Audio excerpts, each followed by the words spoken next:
playing right now. She'll land at 10. Are you going back up tonight? I'm going back right off the show, yeah. I haven't been listening all of this stuff for like 11:45. Oh, yeah, I was thinking if you were going to go back up, I'll take Dean. I was like, take Dean to the beat.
by the end of the thing, I probably did 200 push-ups.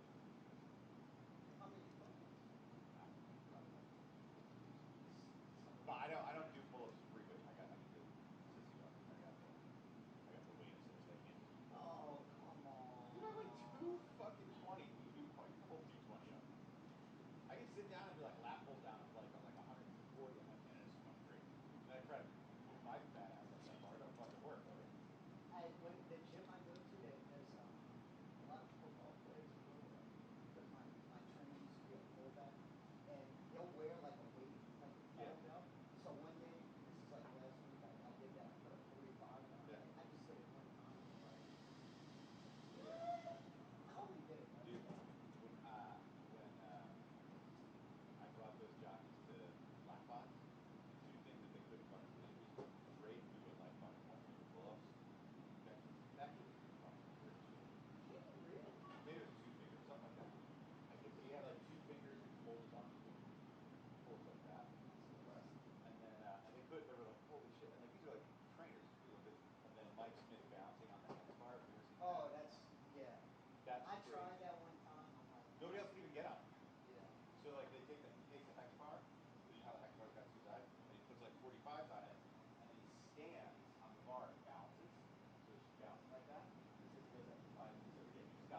It's been a busy morning already with multiple contenders in major divisions of the Breeders' Cup hitting the track already at Churchill Downs, Keeneland, Santa Anita, and of course right here at Del Mar. So serve up those eggs on your toast with avocado. We're serving you a 49 2/2 mile from Ben Tornado. It's breakfast at the Breeders' Cup.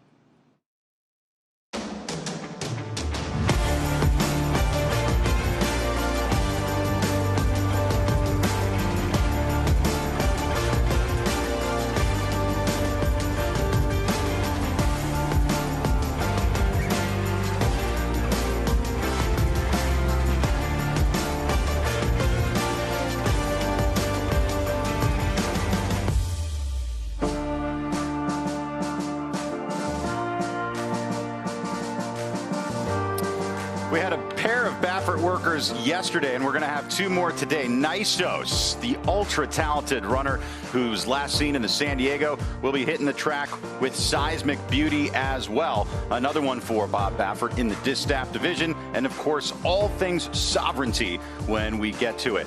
As we take a look at horses preparing for today's works here on Breakfast at the Breeders' Cup. Seismic Beauty, of course, already with a win here at Del Mar in the Clement L. Hirsch, going to be putting in the final touches on her preparations for the Breeders' Cup.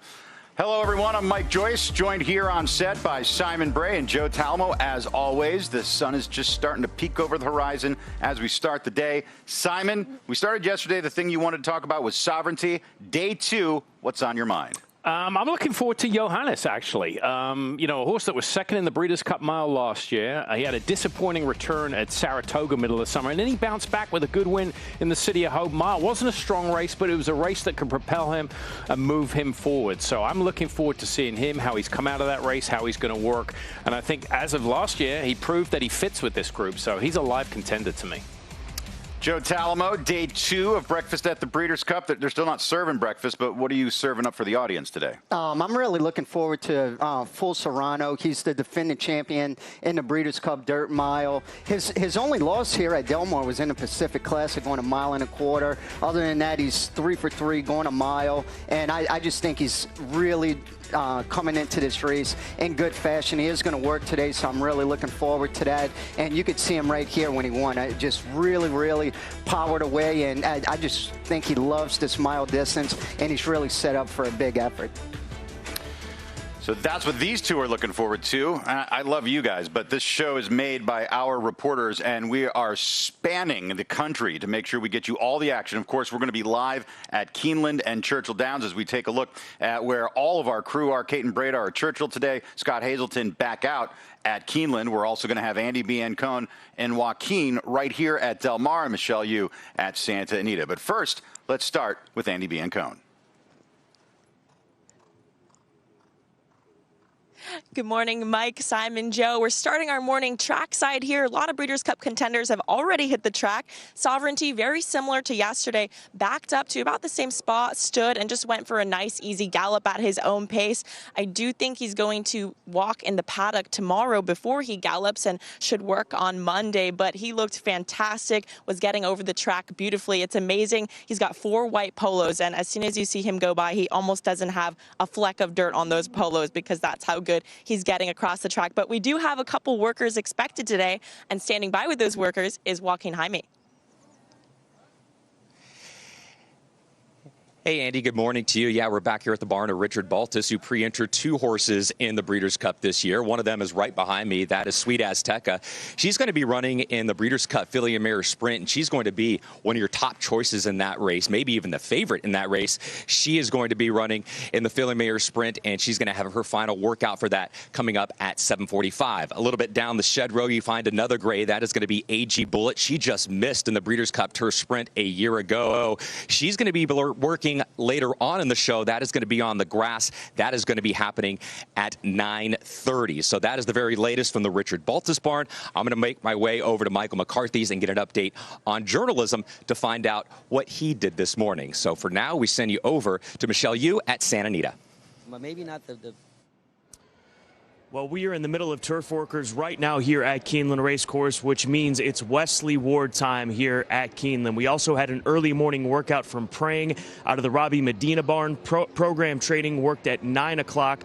And then in between that at 7:30, Ben Tornado put together a sterling workout. We'll hear from Jose D'Angelo Caton later on in the show.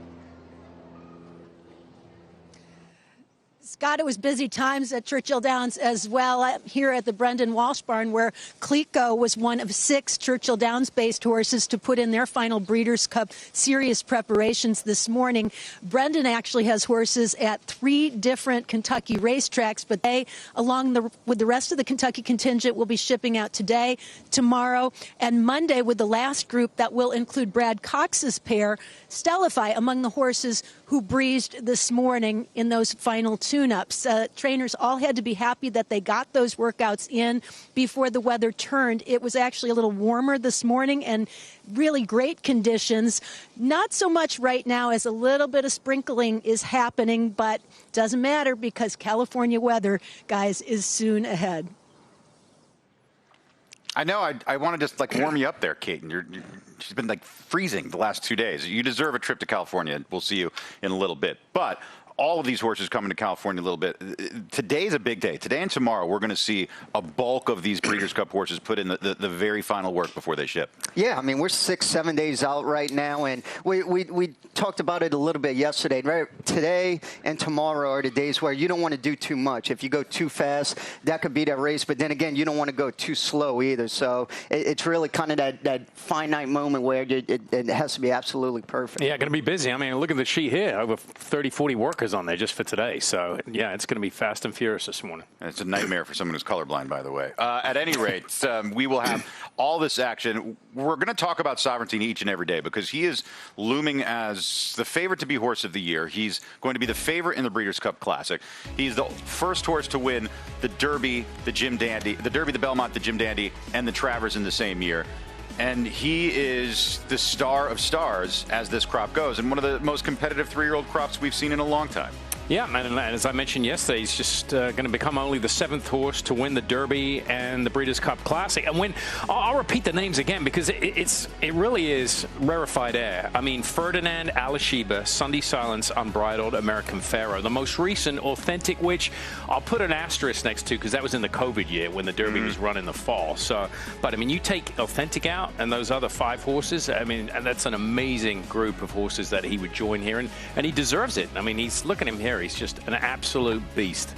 Well, and physically, you don't need to be an expert to know that this is one of the most majestic-looking thoroughbreds in the game. I always say that. With really good horses, you can take somebody off the street and they'll pick him out in a heartbeat. Like American Pharaoh, when he worked here as a 3-year-old, biomechanically one of the best movers I've ever seen. I mean, you know, somebody that doesn't look at horses can pick him out. You could look at Sovereignty and say, he's a standout. Yeah, Joe, how much would you give to ride a horse like that one time, huh? Quite a bit, Mike. Yeah, and to Simon's point, I mean, just look at him. Physically, absolute beast. And the scary part, as good as he looked for the Kentucky Derby, I think he's even better now. I think he's bigger, stronger. I think he's put on weight. I don't know whether, if Bill, I don't think Bill weighs his horses, but yeah, just looking at him on video, I mean, look at him here. He is... The rider can't move. I mean, if he smooches to him or if he drops his hands, he's going to take off. He would take off. Well, he just looks strong. Yeah. I mean, I think that's the first word I think of when I see him. He's just so well put together. But there's girth about every part of his body, his legs, his shoulder, his hind quarters. There's nothing about him that looks slight in any way. And look at his coat, too. I mean, just so shiny, healthy. And what I like about it, too, out there, you could tell he's just very happy, pricking his ears back and forth, just really enjoying what he's doing out there. Absolute Italian astronaut, a specimen. Wow. I like it. Wow. Don't let Umberto Rispoli hear that joke. Let's get out to Churchill Downs with Kate and Bradar. Hey, guys, I'm with Cleico. Brendan Walsh is one of 2 for the distaff. And Cleico breezed this morning after the 7:15 renovation break. She went in 48 flat in company. Joe Rocco Jr. was aboard. He describes her as smooth. He said if there's one word to describe her, it's smooth. But Brendan was commenting on how professional she is, how she shows she's a good horse. By the way, she goes out, does her work, comes back, doesn't take a deep breath. eats up all her feed, and in fact, he threw in an extra scoop for her. She's a very good doer, he says, and that's interesting because she actually has a bit of an overbite. It's referred to as a parrot mouth, and you can see that some horses have some problems with it. For her, it's more cosmetic than anything. And certainly pretty is as pretty does, as she is 4 for 5 lifetime with back-to-back graded stakes races, her most recent in the cotillion. She's doing just as good as ever, according to Brendan. Certainly has something to prove as she faces older horses for the first time. But you can also see that she's a filly who enjoys a little bit of attention. She's very sweet and kind and doesn't mind people even poking a little fun of her. Good sport all the way around. Cleico in the distaff is one I'm going to be rooting for sure. I think you can do more than root. I think you can bet. She is a super talented mare, and you can see she's an absolute sweetheart. This is the kind of stuff I love seeing when Caton or Andy or anyone gets down and they're in the barn with the horses. And look, I mean, Cleico, her resume speaks for itself. She is a super talented horse, and she's a main contender in that distaff. And I think she's getting better, too. She's getting better. Each and every race. She's going to have to. I mean, her and Dry Powder, they ran 1-2 in the cotillion. It's a big ask. I mean, this time of year, taking on older horses is not a problem, but for the first time, we just don't know how good the 3-year-old fillies are against the older mares. But, yeah, she's a good-looking filly despite the overbite. They haven't got Invisalign for horses yet, so she's stuck with that, unfortunately, when she goes to breed. That could be your billion-dollar idea. Right. Invisalign for horses by Simon Bray.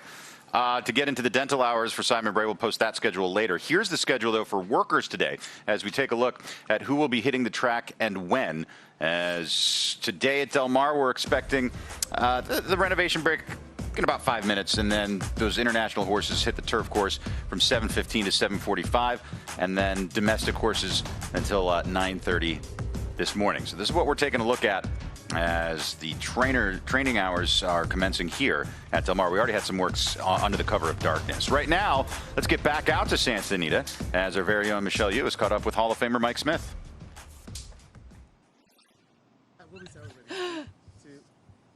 I am joined by Mike Smith, who is the leading jockey in the Breeders' Cup. Do you know how many Breeders' Cup wins you have amassed? Does that mean I won more, or I've just been around longer? No, I'm not. Won. How many Breeders' Cup races have you won? Do you know? I believe it's 27. I like how it says, I believe. You know, every night when you go to bed and you do your prayers, you're like, I'd like to thank the Lord for Zenyatta and Arrogate and Lord, right? Is that how we do it? I've been very blessed, man. I thank them all every time. And I want to ask you, what was your first Breeders' Cup win?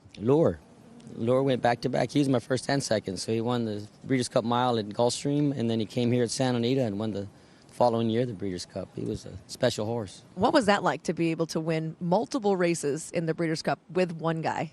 Oh, it was amazing. Just getting to be a part of Lure was amazing. And to this day, I think he's still the best grass horse I've ever been on. Really? What made him so memorable? Everything about him. You know, he had so much talent, and he had IQ was high, man. He could go to the lead. If he got away a little slow, you could come from out. It didn't matter. I mean, you just point him in the right direction. You tell him when to go, and he'd go. Of course, you've had some fan favorite moments winning with Zenyatta. Can you kind of take us back and walk us through that day? Man, it's just a fairy tale, to be honest with you. The whole thing was amazing. I remember just driving up and parking my car, getting ready to go into the jocks room to get dressed and ready to ride. I was just so excited about what she was capable of and what I thought she could do, and it was against the boys, and a lot of people thought she couldn't get it done because she had just been running against the mares around here, and not only did she get it done, she got it done in Zenyatta style, man. She came from last and just hung it on all the boys pretty handy at the end. One of my favorites was Inside Information. How was that one?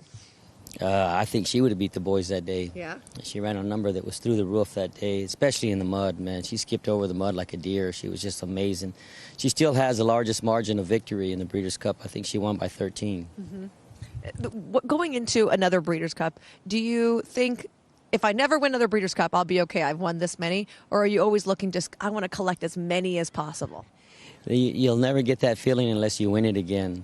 And that feeling is unbelievable. And the only way to feel that, I wish I could bottle it up and just open it up every now and then and take just a little tiny sip of it. But the only way you're going to get it is to win again, so you want to win again. What's the Breeders' Cup race that you haven't won that's a bucket list race? I think I've been blessed to have won them all. Have you really? I think so, yeah. Now I need a graphic. Can you guys just make a graphic, please, for that? At least all the originals, anyway, several times. You know, the originals, there was only 7. There was only one day of them. Now you have, 12 or 14 of them, 12 of them, I think it is. So, but I think I've got the majority of them. Maybe not the 2-year-old on the grass. The 2-year-old filly race on the grass might be the only one that I hadn't won. What horse do you feel like you should have won the Breeders' Cup on and didn't? Man, so far I'm fortunate that I don't have one of those right now, and I hope I don't. I hope I retire not having that. Oh, that would be horrible. What about? We could have won the Breeders' Cup and didn't. What about the? We're gonna go back. Okay. Now listen, Zenyatta, we all know, got beat in the very last one, and we were far back, but there wasn't a whole lot I could do about it. It was just a situation that came up, and even in defeat, she still showed how great she was. So. But that would be one, if you ever had one that you wanted another shot at. And that's only because I got beat. Maybe I'd get beat farther if I took another shot at it. I don't know, but you'd certainly like another one at that. What about a Breeders' Cup winner that you watched and you thought, man, I would have loved to have ride that horse? Oh, wow, there's been a whole lot of those, man. Every one that I hadn't ridden, in the Classic, especially the Classic, it's been some great ones. It's won the Classic, and I think we all dream of just getting the opportunity to ride horses like that. All right, well, looking forward to us seeing you this year. Big money, Mike Smith in the Breeders' Cup Classic. That was the greatest line ever. I think I've won all of them. I think I won all of them. I didn't leave any meat on that bone, did he? Absolutely incredible. And one thing about Mike, too, I mean, he truly is ageless. I mean, you guys all know he works out just about every single day. And, I mean, to be in tip-top shape to perform in a Breeders' Cup is truly amazing. Yeah, I mean, he's got the balance right now, right? I mean, he's succeeded in the industry. He is where he is. He doesn't need to be riding 10 a day. And he's got that balance perfect, I think, trying to pick up the good mounts. He's the only rider I've ever seen do that. He's the only rider. I mean, a lot of them say that, but he's the only rider I've ever seen get to that rarefied air where he rides 2 or 3 a day if he wants. He picks up the money ones. He's riding for Derbies and Breeders' Cups, and that's really it at this point. But he is so good that he has his pick. I mean, if he calls up a trainer and be like, hey, I want to get on your Derby horse, who's not taking that call? Yeah. That's who's not taking that? Hey, I want to get on your Breeders' Cup. Who's not taking that call? So, and also the stories that Mike Smith can tell. He has ridden some great horses. You could and you've done it for years. You could just hang out with Mike, go to dinner, hanging out in the room, just listen to the stories. And even before he was riding legitimately match racing horses when he was 10, 11, 12 years old with his uncles in New Mexico. I mean, he's got racing stories from here to eternity. Yeah, no, I love going to dinner with him. The only problem, he's a little tight, so, I mean, you do have to pay, so that's the only problem. Who picks up the bill with that pair? Yeah. Wow. When Joe squeezes a quarter, he makes the eagle scream. The first surgery Joe ever had was to get his wallet open. Yeah. All right. We needed an equipment change on Joe. Rubber band off the bankroll. Let's check in with Joaquin as journalism's taking a little stroll. Yeah, Mike, thank you very much. We made our way back here to trainer Michael McCarthy's barn, taking a look at your Preakness winner in journalism. He was on the exact same schedule today as he was yesterday. He was out for another early morning gallop, made another favorable impression as he always does, and his morning is done. He's done for the day here. He has already cooled out. He's already got a bath just a few moments ago, about 5 minutes ago. Now he's taking another walk and cooling out right here for journalism. So, Mike, he had a very easy day today, but all eyes are going to be on journalism tomorrow. For those that missed the first show and missed the report yesterday, Michael McCarthy told me that journalism is going to have his final breeze for the Breeders' Cup Classic. That is going to be tomorrow on Sunday morning. And Jose Ortiz, the new rider aboard journalism in the Classic, is going to be flying in from Kentucky for that work. So journalism is done for today, Mike, but all eyes will be on him tomorrow as he breezes in preparation for the Breeders' Cup Classic. Thank you very much, Joaquin. And Joaquin has been all over the goings-on with Jose Ortiz. He's been in contact with him when he was going to come in, get that final work in. I mean, this is as important a ride as Jose Ortiz has had in his entire life, coming in on a horse of this magnitude for the biggest race in the game, the Breeders' Cup Classic. Yeah, and I'm sure he's very, very excited just to get on him and just stroll around. And tomorrow he's going to be, 6 days out, so I don't think they're looking for anything, flashy, probably a minute minute and change, 101. Just kind of get Jose to get a good feel for him and go around there. But he looks a picture of health right here. Yeah, he's tipped his hand the whole year. He hasn't changed, despite the schedule he had, the busy schedule the first part of the year. He's looked the same the whole year. He's held his weight and condition really well. Michael McCarthy's done a fantastic job. We can't give him enough credit. As we take a break, when we return, we're going to have some more works. We have a lot of works in the books at Keeneland, as we heard from Scott, and Kentucky at Churchill Downs with Caton. More action up at Santa Anita and right here at Del Mar. Breakfast at the Breeders' Cup continues after this.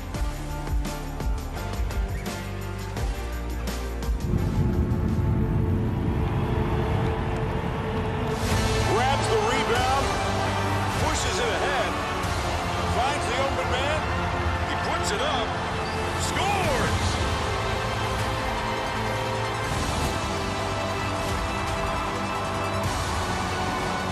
New customers bet $5 and get $300 in bonus bets if you win. FanDuel, play your game. Calling all! Calling all! Calling all! Trillionaires!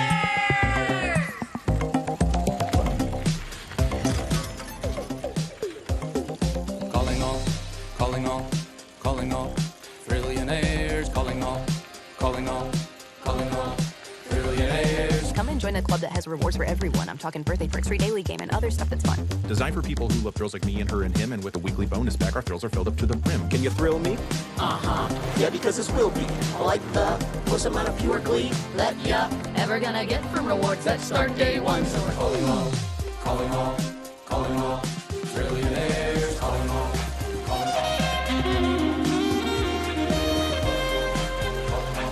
Calling all, trillionaires, calling all, calling all, calling all, trillionaires, calling all, calling all. Calling all trillionaires. FanDuel Casino. Douglas trusts Prevagen for his brain, and this is his story. I'm Douglas, and I'm from Chicago. I was looking for something specifically for my brain. That's when I chose Prevagen. And the confidence I've received from Prevagen allows me to continue to do those things that I love. I have been taking Prevagen for more than 9 years, and it really works for me. Prevagen has been the #1 selling brain supplement nationwide for over 10 years. Walking right now with Gold Phoenix, not Old Phoenix, right? He looked at me when I said that. He wanted to make sure I got the G in there. GFP, as he's known around the barn. Also, his other nickname, Clifford, the big red dog, because he's very puppy-like. Look at him right here. Is this not the easiest horse to ride, Umpy? I had fun with him. It's a puppy, you know. He's getting old. He knows what he's doing, so it's a pleasure to ride him. What are you guys going to do today? Just maintenance 1 minute 101.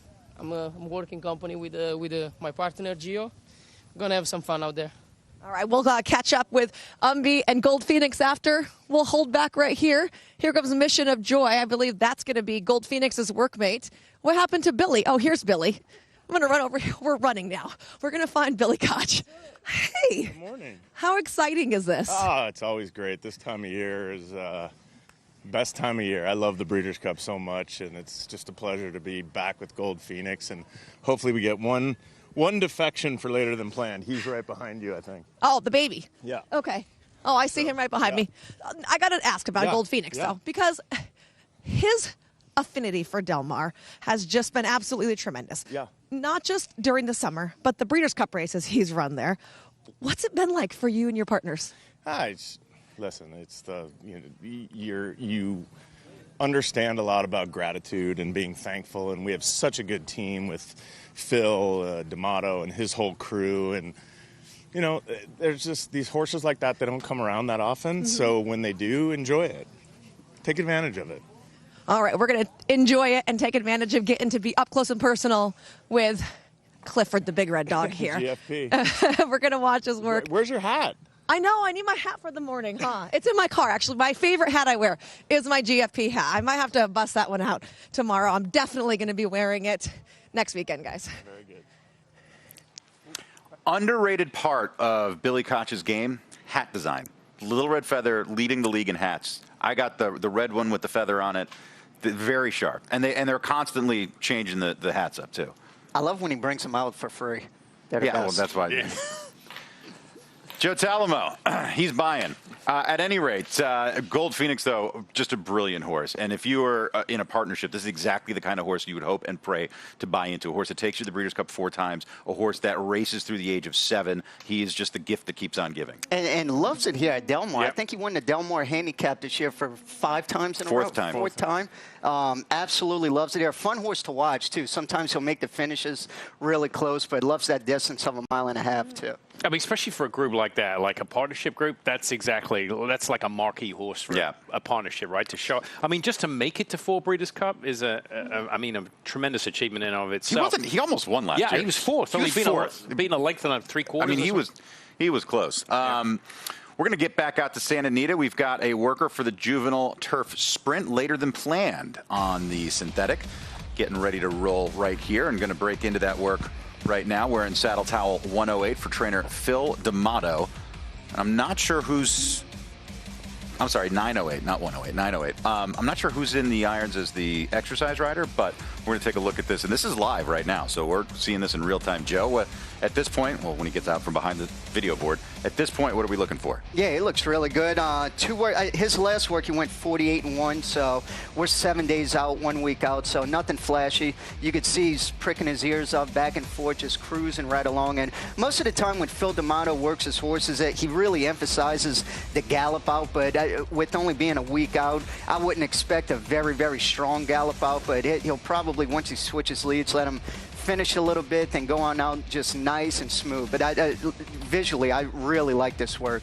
Horse is striding out really nice, has some really good energy. Yeah, getting over the synthetic surface well on the training track there. Obviously a former European horse that Phil D'Amato has had so much success with, and he's got a good record here in the United States. Disappointing effort in the Del Mar Juvenile. I'm not sure what went wrong there. He was just a little aggressive early. I think he's a little better like a European horse, settling in behind, switching off, and then finishing late. So I got a question, Simon. Do you train a turf sprinter different than you train a horse going 1.25 miles on the main track? What are the nuances? What are the main differences, too? Well, it depends on the horse. I mean, sometimes the horses tell you how to train them. If they're aggressive, you're not going to go out there and work 3/4 every week, right? But if a horse is a little lazy and a little slow, you'll probably put a little more distance into him. So you let the horse dictate you a little bit. Obviously, sprinters, you'll probably work them a little shorter, closer to the race. If they're a speedster, keep the speed, keep them sharp and on their toes. But I think the main thing is, well, at least when I was training, I trained majority turf horses, getting them to relax. I want horses to relax and finish, because 99% of the turf races are run slow early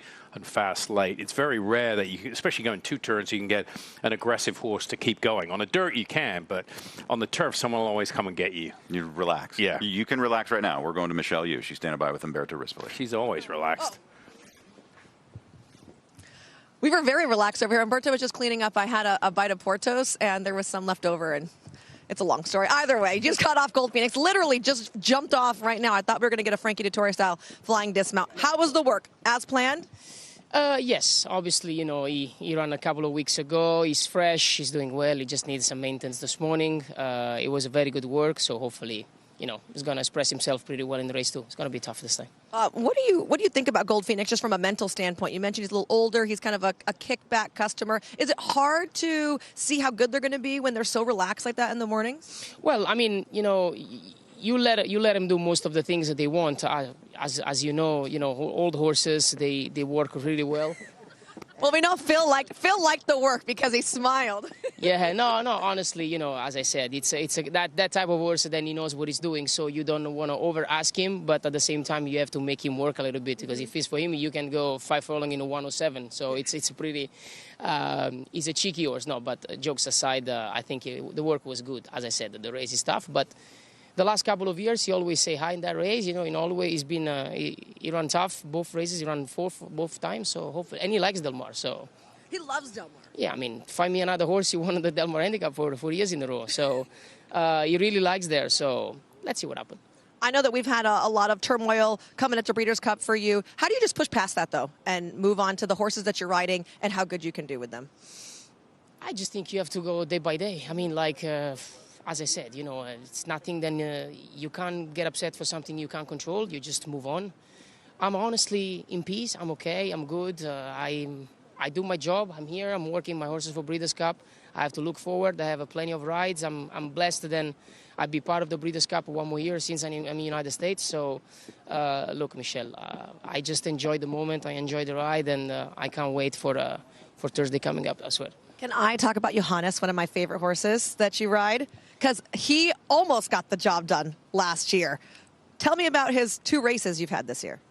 Look, the first one obviously was a big mess. As I said, you know, that race was compromised from the gate. Got a little bit of squeeze out there. Going to the first turn, obviously, the race was over. But, you know, those type of races, you can count this. You know, I have a lot of success with the horse. I would say I rode him 12 times. I won 9 races on him. The 2 times happened twice at the gate, and the 3rd time I got beat was a Breeders' Cup last year. So it's a great horse. It's a privilege to be on him. It comes from a long journey, you know, with the Joe, Debbie, the owners, and team, obviously, when we started this campaign with this horse. But he's doing really well. He's doing really well. I know that expectations are really high, and I'm really pumped out for it. And look, if the races fall in the right way, we're going to be there again, I'm pretty sure. All right, looking forward to a fantastic upcoming weekend for you. Thank you, Michelle. It is important. We're not going to not talk about the elephant in the room, that he gets taken off journalism. He's one of the best horses in the world prior to the Classic. But as an athlete, especially a jockey, you have to be able to compartmentalize. You have to put this over here and focus on this over here, because you can't control what the connections do. If they take you off, that's it.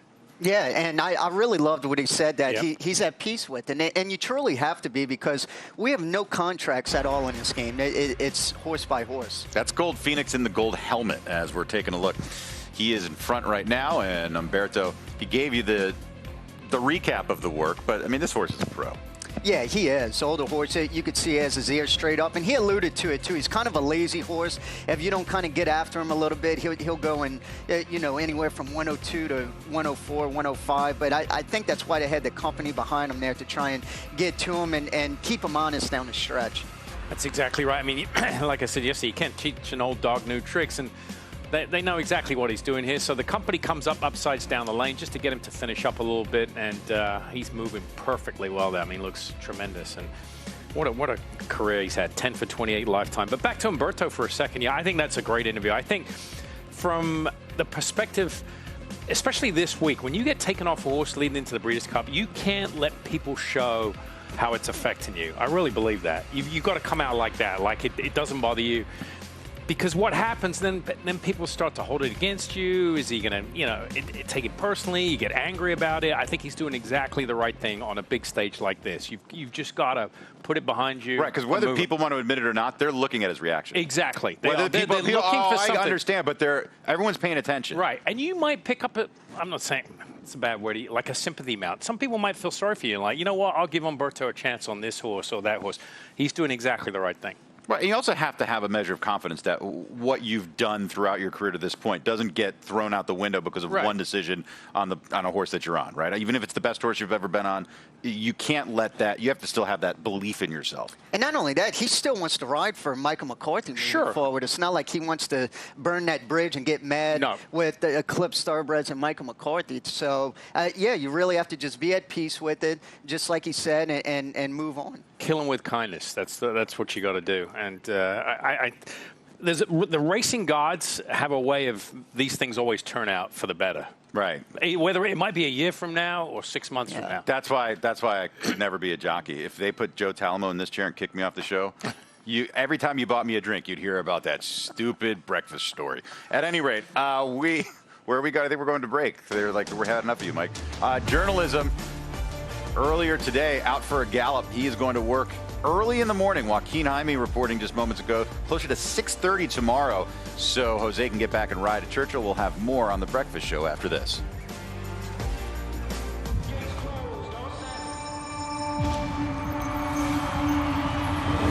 At Calumet Farm, we're proud to offer proven stallions to fit every breeder's needs.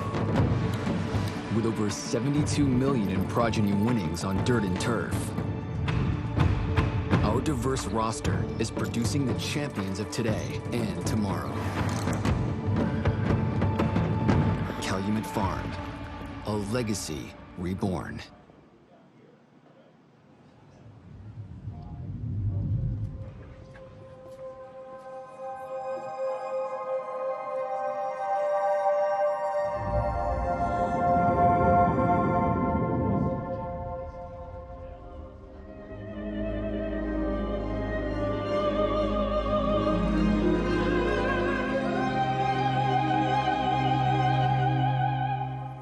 machine. Elegance is an attitude.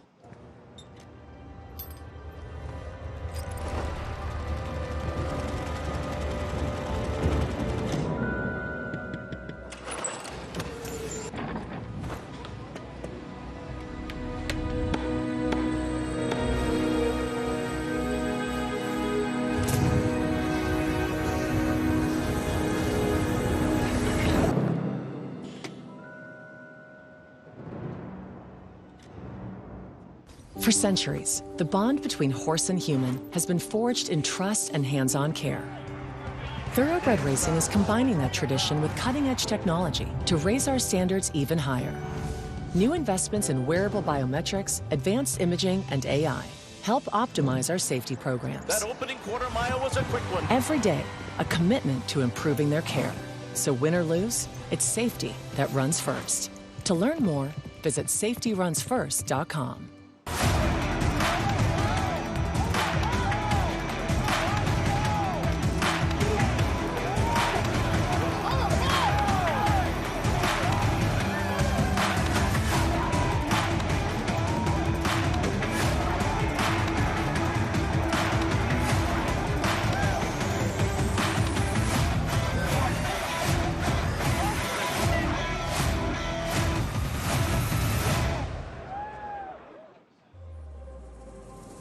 Ladies and gentlemen, Keeneland welcomes you to the inaugural championship sale for this one-of-a-kind sales event, right here at the center of the World Championships. Your opportunity to play at the highest level is about to begin. Welcome to the Keeneland Championship Sale.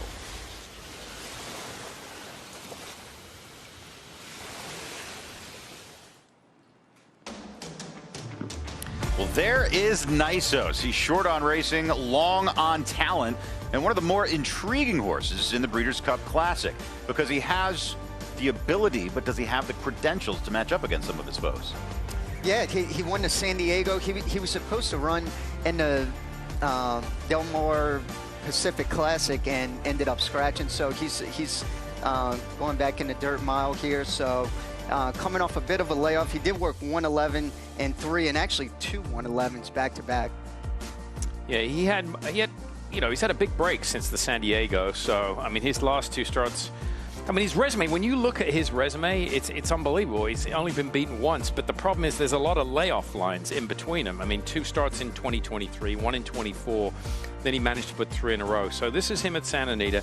He's on the training track here. I don't know whether they're just warming up. I've known Bob Baffert to work many horses on the training track there, so this might just be a warm-up here. Well, if he's a horse that has issues, though, is the training track a better option for works, perhaps? It's a little bit kinder to the horses? I don't know, because he's never worked him on the training track. You know what? On September 22nd, he actually worked a half Oh, he mile did, yes. one time. So I will say this, too. A lot of times, because the break is different from the training track and the main track, a lot of times they'll go out there and then just backtrack and warm up for a little bit. While the main track's being ready. I know Mike Pipey did that with Misdirection quite a bit. They would just jog back, warm up a little bit. That way you could go on the main track and then just go straight off and work accordingly. He is sensationally talented. There's no questioning it. And if Nisos doesn't show up in the dirt mile, no one will be surprised. And if Nisos wins the dirt mile by 5, no one will be surprised. I tell you what, if he shows up on any given day, he's definitely capable of it. I mean, in a triple bin, he ran a 108 buyer winning that. So, I mean, he's a horse that when he's ready to roll, he's definitely capable of anything. I mean, like Zenyatta's defeat in the Breeders' Cup Classic, I think his defeat might be his best race he ever run. It was off a long layoff. He ran behind Mindframe, who's going to be one of the top choice in the class. Banishing was in there, and he was on a track that was just awful, sloppy racetrack, and he hadn't run in over a year. I mean, that was a tremendous performance in defeat. He's a real nice horse. They have a hard time keeping him together and keeping him in the races and keeping him in training. And you know, it's a part of the game. But when he makes his way to the track, there are very few that can run with him. Yeah, I mean, there's no doubt about it. The talent's there. I mean, 6 career starts, 5 wins, 1 second, and just very, very impressive. But yeah, this is going to be interesting. You could see him backtracking. He's about at the apex top of the stretch here at the training track. So we'll see if he's going to turn around and work, or if he'll jog off and then just go and wait for the main track break. I'm just kind of interested to see what he's going to do here, because we thought he was going to work this morning. No, he's definitely working. He's definitely working? Because the exercise rider, right? They're as short as the irons are, don't you think, Joe? Yeah. And he's got the radio on. So he's definitely working, but we'd be surprised if he works on this surface. We're expecting him to work on the main track, but maybe he does work on the Well, Joe brings up a track. good, I mean, the fact that he's had a history, that one work, Yeah. I missed that there, September 22nd. So, I mean, he's got no rings on. He's got a tongue tie on. He's just, now is he going to turn and work, or is he just going to walk off the track? The suspense. It's killing me. It's killing me, Smalls. Let's see what he does. And he is going to the main track. So you were right, Simon. He did just a little bit of a jog around the outside rail there, just to get him warmed up so he can get on the track and just make that work. And a lot of times, too, not only Bob, but some trainers, they'll just go straight off and then work either a half a mile or 5/8. But when you do that, you don't really get a good warm-up. So from the quarter pole to the 5/8 pole, but if you do want a good warm-up, you'll do what he just did. There's a look at a stacked Breeders' Cup Dirt Mile with a defending champ, a Derby winner. We just saw Nisos and White Abario, a former Breeders' Cup Classic winner. This is as stacked a dirt mile as we've seen in a long time. We're going to take a break. When we return, more action from Santa Anita. We'll have hopefully this Nisos work, and we'll hopefully see Seismic Beauty, his stablemate, as well as she prepares for the distaff. A live look here at the Del Mar Thoroughbred Club. The signage is up, tractors are out. Breakfast continues right after this.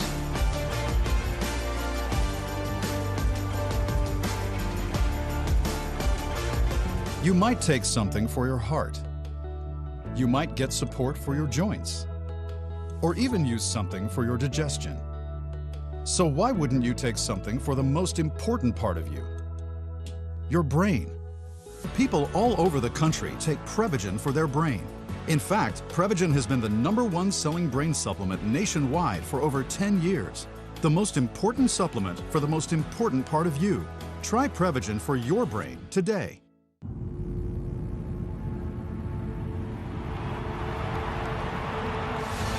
He's inside the 20.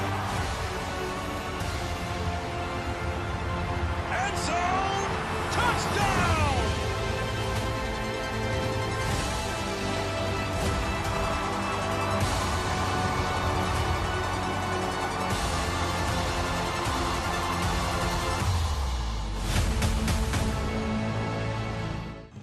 FanDuel held a shooting contest to promote its new MySpend tool. MySpend makes it easy to view your deposit and bet history all in one place. Because betting without knowing how much you're spending is like shooting in the dark.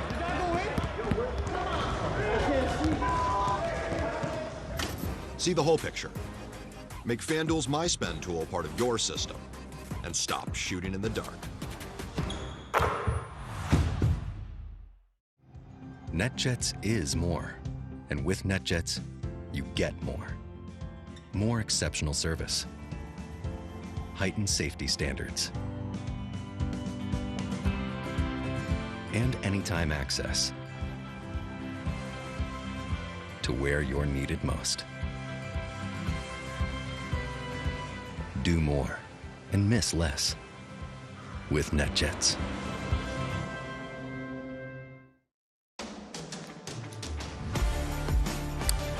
Sweet Azteka on track for Richie Baltus, the winner of the Rancho Bernardo.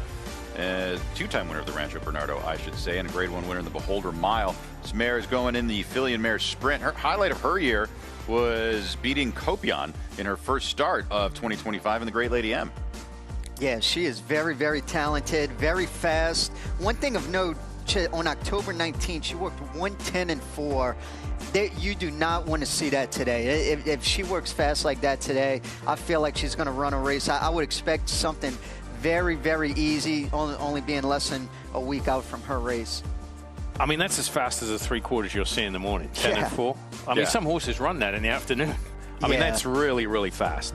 I mean, when you're talking about 3/4 of a mile, I mean, I would say 1:11 is fast, all the way to like 1:16 being slow. So I've been hiding my mug off screen, and I don't need to because it's branded. It's like the show mug. Just keep it right there. You guys have been smart. I like the new mugs, by the way. Yeah, they're so nice. Yep. Cheers. Nice handle. Cheers. Yeah. This is Salute. Yep. Just letting you know, Joe Talamo, we don't pay him. He works for the mugs. True story. That was the best getting that. Right now, I hope they have production assistants to carry their mugs. We're going back to Santa Anita as we take a look on the main track. I believe Nisos has made his way out there. Are we going to Michelle, or is it just, I think it's just us taking you through Santa Anita. As they are, is it Nisos? Is it Seismic Beauty? We're going to Santa Anita. I think Nisos. I think we're going to go to Santa Anita. Okay, I'm going to hold on 1 second. I'm just kidding. That's what I'm hearing. Just so people know. Just hold on a second. We're going to hold on a second. At any rate, how are you doing, Joe? I'm good. I want some avocado toast like you were talking about earlier. Hey, look at that. That is a live shot at Santa Anita. It's crazy sports zoom, but we have, after the renovation, it gets nuts. Now we're on Nisos against. There we go. So we got there. It took us a little bit. It's a live show, everyone. I just want you to know. We've got people everywhere. We've got cameras all around the world. Thank you to our friends at First Racing in Santa Anita for cooperating with us and bringing you this live shot from the great race place. We couldn't do it without them. They are a trusted and an essential partner for this breakfast show. As Nisos just kind of loping into that work. Where's he going to break away, Simon? Depending how far he's going. I mean, Bob usually likes a little gallop out after his workout, so we'll have to keep an eye on it here. But, I mean, he's moving well. He's going to the pole in good shape, that's for sure. You can see on his neck, he's got a little bit warm there. But, yeah, and a lot of times, whether they're going 5/8 or a half a mile, Bob will work them on past the wire. And he's probably getting a little warm. He's been out for a while, you know. So he jogged on the training track. Then he's walking back under the tunnel to come back onto the main track. So, yeah, he just broke off there. Very smooth transition. I like when horses – I hate horses that just go from, you know, a slow gallop into a flat-out work. I don't like that when they bust away to the pole like that. So he had a nice transition, manageable for the rider. Yeah, and one thing of note, too, I mean, he had 2 works back-to-back and 111 and change. So as far as fitness, I mean, he's definitely got that. This is just pretty much maintenance, only being a week out from his race. So he just wants to just kind of cruise along there. I wouldn't expect a huge gallop out, but you never quite know. But he definitely looks really good here. He's moving great, very fluid. I mean, obviously a horse that's had a lot of layoff lines. You're looking at that beautiful, smooth transition into his right lead there. Low action, skips over the ground. Saw some turf horses yesterday, saw that higher knee action. Very not the case here. He's just bouncing over the ground. Biomechanically, because that's your favorite adverb, Simon. Biomechanically, how do you like his action? I love it. I mean, he's moving great. You can't fault him. See, there was the lead change there going into the turn with his left lead. Just very fluid. It's like, you know, when you watch like young kids playing sports, you can pick out the athletes, or you can tell kids in high school. And it's the same with horses. You look at them, you're looking for the athletic horse, and he's very, very athletic. I mean, he costs what he costs, $500,000 at a 2-year-old in training sales? $550,000. Yeah.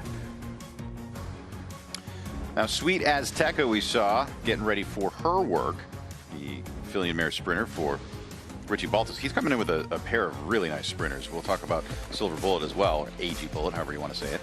There's a look at Sweet Azteka. And I love how she's just kind of standing there, too, because if you notice some of her works, they are pretty quick. We touched on her last work on October 19th, 1:10.4, which is very, very quick. So I wouldn't expect anything crazy today. I mean, I would think that Richie Baltus is expecting something real slow, just to kind of cruise around there. But yeah, very, very capable filly. So they're probably just standing there. Just I know the track they're waiting to open, but just to try and keep it to stay cool and not want to, as Simon alluded to, bust off and just go absolutely wide open the first part. This would be pressure cooker moment for the exercise rider, because when you look at her workouts and you look at the way she races, there's only one way to go. She goes flat out in the afternoon, and it appears that she goes flat out in the morning. So the way you start the work sets the tempo for the whole thing. So the transition into the beginning of the work will lay the foundation for whether you're going to go way too fast. I don't think there's a situation here where she's going to go too slow. That's not going to be a problem. So obviously the exercise rider knows her, but I mean, she's just, bottom line, she's just a fast filly, morning and afternoon. Yeah, you can see it right there. She's careful. Yeah, she's on her toes. See, the lead pony there, he let her go. You see that strap that's not connected? Mm-hmm. you know, I never like the ones with that snapped onto the bit because you can't turn them loose. That's a strap that goes through the ring of the bit, and when the horses go back like that, you just let go of one end and it slides right off. The worst thing you can do on a horse going backward is pull them, try and anchor them down. They'll just go back even further. Joaquin, what can you see? Yeah, guys, Sweet Azteka getting ready to go here. She's undefeated this year, 2 for 2. She's undefeated at Del Mar, also 2 for 2. She hasn't raced since she won the Rancho Bernardo on August 24th. Since that time, 3 works, back on the tab September 21st.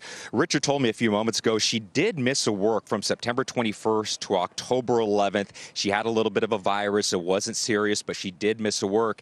Part of the reason on October 19th why that work was so fast is because he wanted her to do a little something extra. Did he want her to go 110-4? Well, I'm not too sure, but that was a very fast drill on October 19th, going 6 furlongs over at Santa Anita. The plan today for Sweet Azteka that you're going to see here in just a moment is going to be a 5 furlong drill. She's going to go by herself. I asked Richie the time that he would like her to go into. He said, look, this is a fast workhorse. I know she's going to work fast. If I can get something within 59 to a minute, I'm going to be happy here. One other thing of note, Simon mentioned the rider here. The rider for Sweet Azteka this morning is going to be Welfin Orantes. Orantes told me this is going to be his very first time riding Sweet Azteka in the morning. So he doesn't know this filly at all. First time hopping aboard her here for this 5 furlong drill. So guys, we'll see how it all goes here for Sweet Azteka breezing 5 furlongs here at Del Mar in just a moment. Very interesting, because Welfin Orantes, he is lightly raced jockey. He's just finishing up his apprenticeship, and this is not a rider who has the breadth of experience. Is there any trepidation there, Joe, to put a guy like this in the irons on a final prep for a Breeders' Cup race? I mean, absolutely. There's definitely a lot of pressure on Welfin there, especially a filly that Richie Baltus even said it. She's a fast filly. You definitely want to get her to slow down, and she's a filly. If you do something like move too much going to the pole or signal to her that it's go time, I mean, she could take off and you could see a 58 flat gallop out in 111. Yeah, I mean, it's just exactly what I said before we went to Joaquin. She's fast in the morning, fast in the afternoon, pressure cooker situation for the exercise rider, or the jockey in this case. And I mean, that's a lot on his shoulders here, especially, you know, the type of filly that she is, never sat on her back before. She is all business. Look at her. Yeah. But he's resigned. Richie's resigned to the fact she's going to go down there in 59, so hopefully it's not 57. But if she's already a fast workhorse, she clearly works fast prior to her wins as well. It's just part of her MO. Yeah, and you don't want to get into a wrestling match with these types of horses and start yanking them back, because then you cause all kinds of issues. So. And that's kind of that sweet spot, too, as either an exercise rider or a jockey. Sometimes a filly or a colt like that it gets real aggressive. Sometimes the more you pull, the more they grab the bit and want to go forward. So you really have to find that happy medium to try and set your hands down and relax and try and get them to settle as much as you can. That's why you get the big bucks, Joe T. Let's get out to Santa Anita. We've got another classic contender on the track in Nevada Beach. This was the horse who won the Goodwood over Full Serrano and Pridman back at Santa Anita, as he is the horse on the inside with the black hat. Winterfell is not a Breeders' Cup horse, just a workmate in this situation for a lightly raced, and yet again, another lightly raced but long on talent horse for the Baffert barn. Yeah, 3-year-old. He's 3 for 4 lifetime with only 1 second. Won the Grade 1 Goodwood last time out. That's for 3-year-olds and upward, and looks really, really good right now. He has his ears kind of flipping back and forth. He's another one. His last work was 111-4, so I would expect something around there, 112 and change, whether he's going 5/8 with a good gallop out. Big performance for Nevada Beach last time out, beating one of the choices for the Breeders' Cup Dirt Mile in Full Serrano. So, I mean, he's an improving 3-year-old. They're dangerous. His numbers have increased each and every race. He made a big jump in the Goodwood last time out, and maybe he's just improving at the right time. There's a lot of questions to be asked here. He's never gone further than 1 1/8 miles. He's only raced 4 times. He's taking on the best horses in the world. But if there's someone who can do this, it's Bob Baffert. Oh, absolutely. That is a question mark. He did win twice going 1 1/8 miles. That he is going to get that extra test for another 1/8 of a mile, going 1 1/4 miles. But you can see he's being axed pretty good here on the gallop out there. Yeah, we haven't seen a horse ass like that this whole, in the first 2 days of the show, for sure. Let's get out to Michelle Yu at Santa Anita.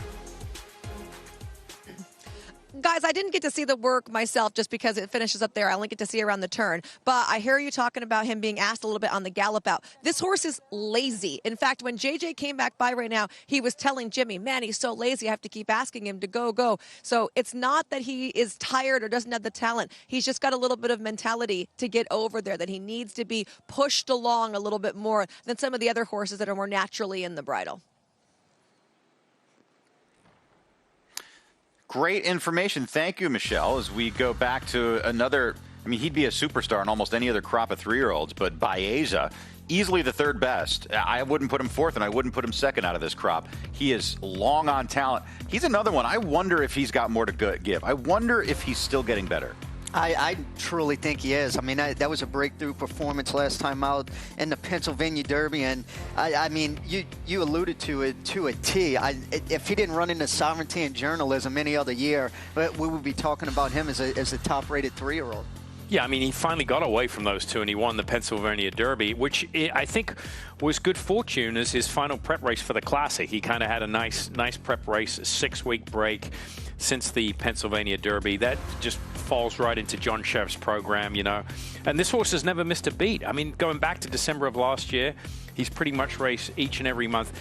He has a chance to turn the tables. I know the evidence there is in black and white that he can't get by those two horses, but look, it's a horse race, and he's improving at the right time. He's out in the middle of the track here, obviously by design, because they don't want to drop. The closer you get horses down to the rail, the more they are keen and want to work. But he's moving great. He looks really, really good here. You could see he's striding out. This is a pretty strong finish, too. I'm not quite sure what the final time is going to be, but you can see his momentum is really taking him out really, really good. It looks like Hector Berrios, who's going to ride him, is aboard him in this work. And, yeah, this is a very, very strong gallop out.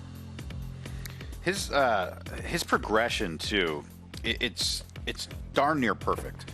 He gets faster every race, and incrementally so. He started at a high bar. I mean, he broke his maiden. He runs a 93 Beyer at Santa Anita back in February. Then he goes 93, 101, 102, 100 in the Belmont, 103, 105. He just keeps climbing the ladder. If he takes another step forward, he runs a 107, a 108. Well, that's kind of the Sheriff's program, yeah, right? Like just improve. But if he runs a 107 and a 108, he's as good as anybody in this field. I mean, his only bad race is his first start. That was a mile on the turf. Besides that, I mean, he's never been off the board. And I just think that was to get a race into him, knowing John Shirreffs. I said this, I think it was to Mike the other day. I've seen more trainers debut dirt horses on the turf the last several years just to get a race into him. And then Empire Maker? Yes. I think, yeah. Doug O'Neill does it quite a lot. So that's Baeza. So we were waiting for Sweet Azteka to turn into that work. Let's take a look at Sweet Azteka right now as this muscly filly who is certainly feeling good this morning. And Welfin Orantes has his hands full trying to keep her within herself in this work. Hey, let's see. I'm interested to see this now because we kind of build up this whole drama here. Let's see. And she breaks away for a fast filly. She breaks away from the pole very kindly. Wouldn't you say, Joe? Yeah, no, this is very, and look at her mannerisms, has her ears straight up. This is exactly what you want to see. You do not want to see her ears pinned all the way back and just absolutely blast off. Yeah, she's kind of looking around, or her ears are kind of moving around a little bit.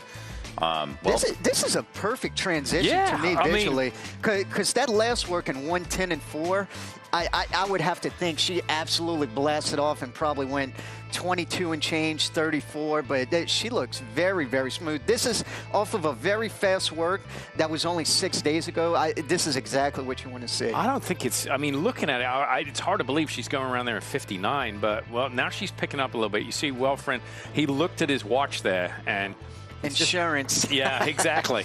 Just asking her to finish up here, but I mean, you'd have to be delighted. She appears to be a kind workhorse for sure. Yeah, she looks really good. The way Richie was talking about, you would have thought she would be a handful, absolutely ranked, but you could see there's kind of a little bit of a loop in her range. It's absolutely cruising. Welfin Orantes is not going to be riding her in the Breeders' Cup, but Welfin Orantes at this point in time is as important as anyone else in the preparation for Sweet Azteka. He is part of the team. It takes a team of people for just any individual horse. And this work, as important as any, leading into the World Championships. You mess this up, there's no time to recover from it. 2 weeks ago, if you go too fast, you have a little chance to play catch-up. And on the flip side, as a young rider, this has got to be so cool for Welfin, just to be able to sit on a filly of this quality that's going into the Breeders' Cup. Well, it's part of his progression too, right? It's a part of his career growth. You know, at first they trust you with the good horses in the morning until they trust you with the good horse in the afternoon. And that's how you get there. And it's a totally different thing when you work, say, a maiden or allowance horse versus a Breeders' Cup horse. Totally different. You can feel the difference, right? Oh, for sure. I mean, when you go a minute or 101 on an allowance horse, and then you go back to a Breeders' Cup horse like that, totally different feel. So that's really good for Welfin to get a feel for that moving forward. All right, great analysis there from Joe Talamo and his new haircut. Let's go to Andy Biancone. Ready?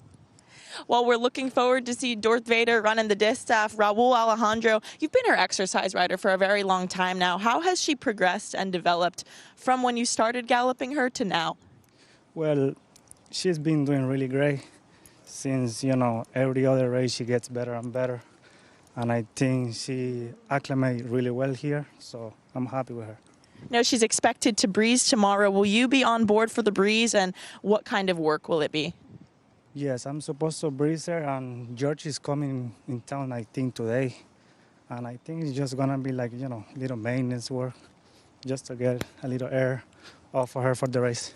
What is her personality like as a whole? Is she tough to gallop, or is she pretty straightforward?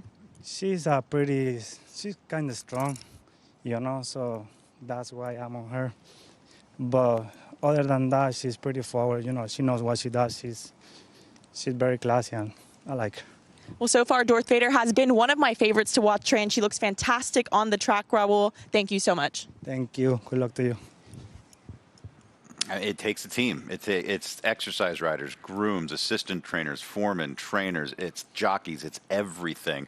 And we get to see more and more of those members of the team when we do this show. Yeah, and she's got a good shot in there. As a 5-year-old, she's pretty much improved every single start this year, and just got beat a nose last time on the personal instant to Torpedo Anna. Yep. I mean, I don't think she could be coming in here streaking any better. I like the way she comes in fresh, too. She's coming off that race back in the personal instant back in August, so she comes in as a fresh racehorse. That's a good thing.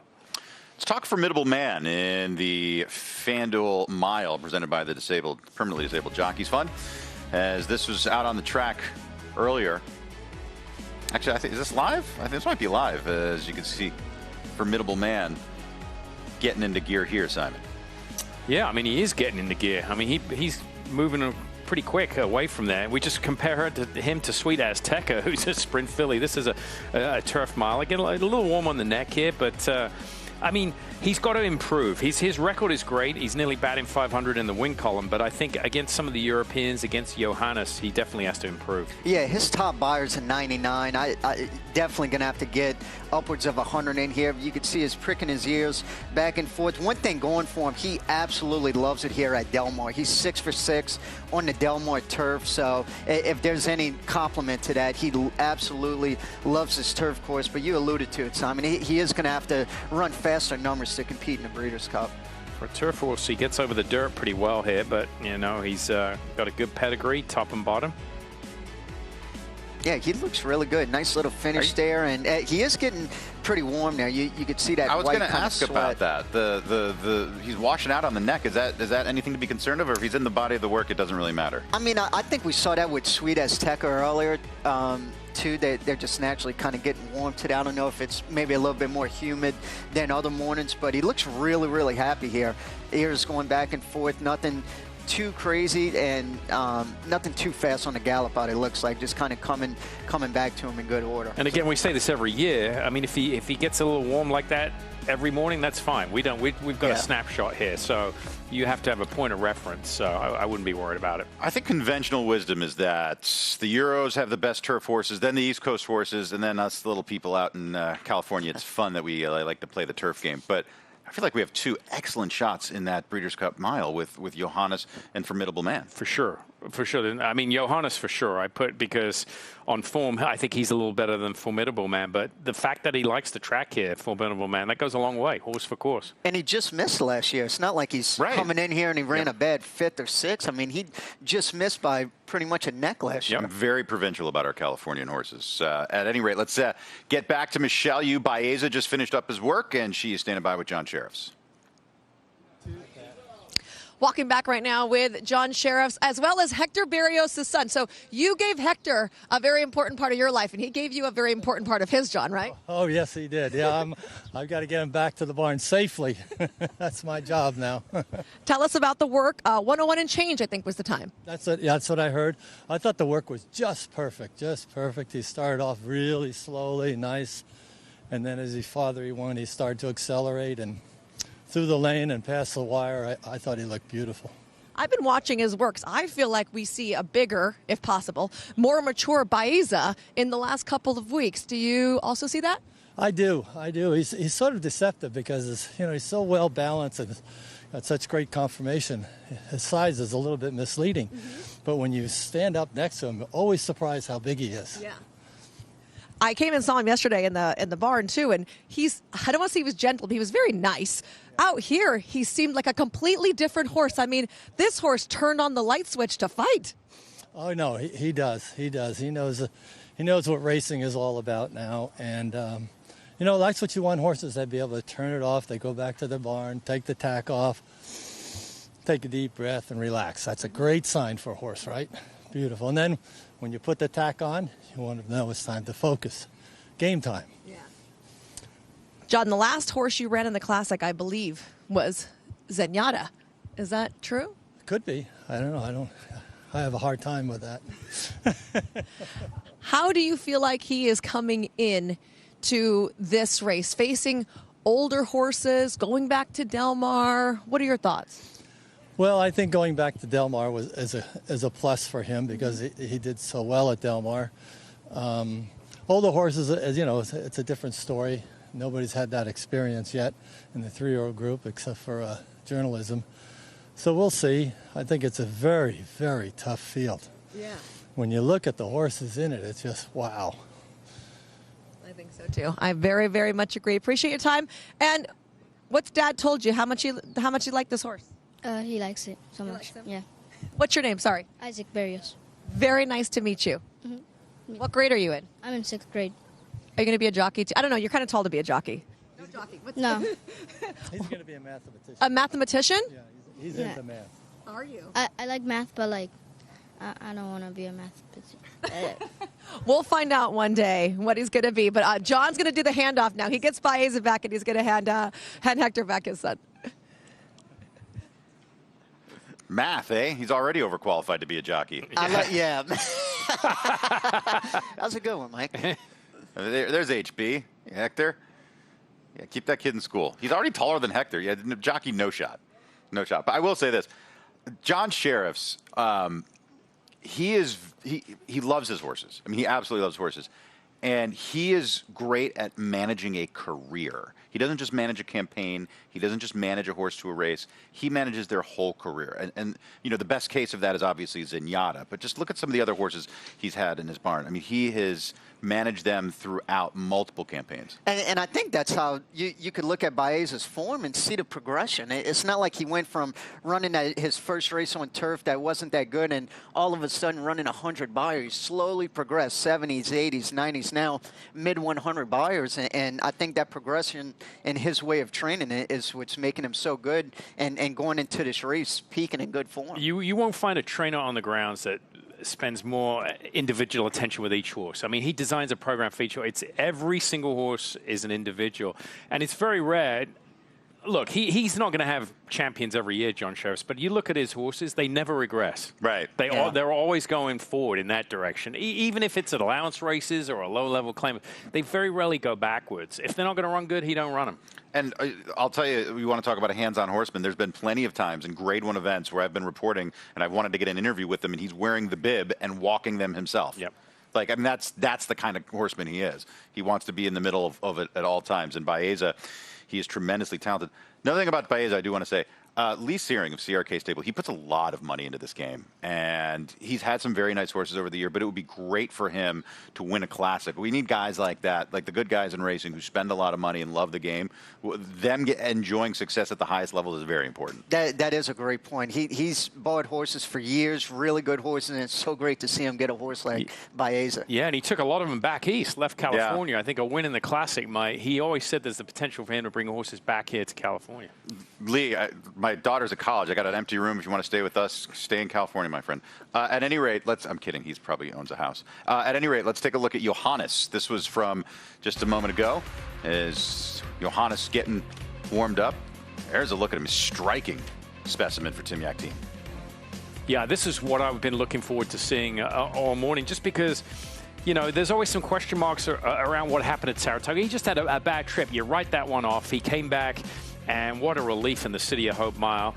And that was a great race, not a deep race, a strong race, but it's going to, you know, set him up for this weekend, and he's just working beautifully here with a stablemate. I believe the time here is 1:02. He's going to go 1:02 for 5 furlongs. That's an absolute perfect time. He's getting caught up here. There's those two in front. So there's 4 horses there. His stablemate's immediately in front of him. He's got a little bit of company with the 2 in front of him, right, Joe? Yeah, he's probably getting dirt in his face, too. Those 2 horses are right in front of him. Is that good or bad?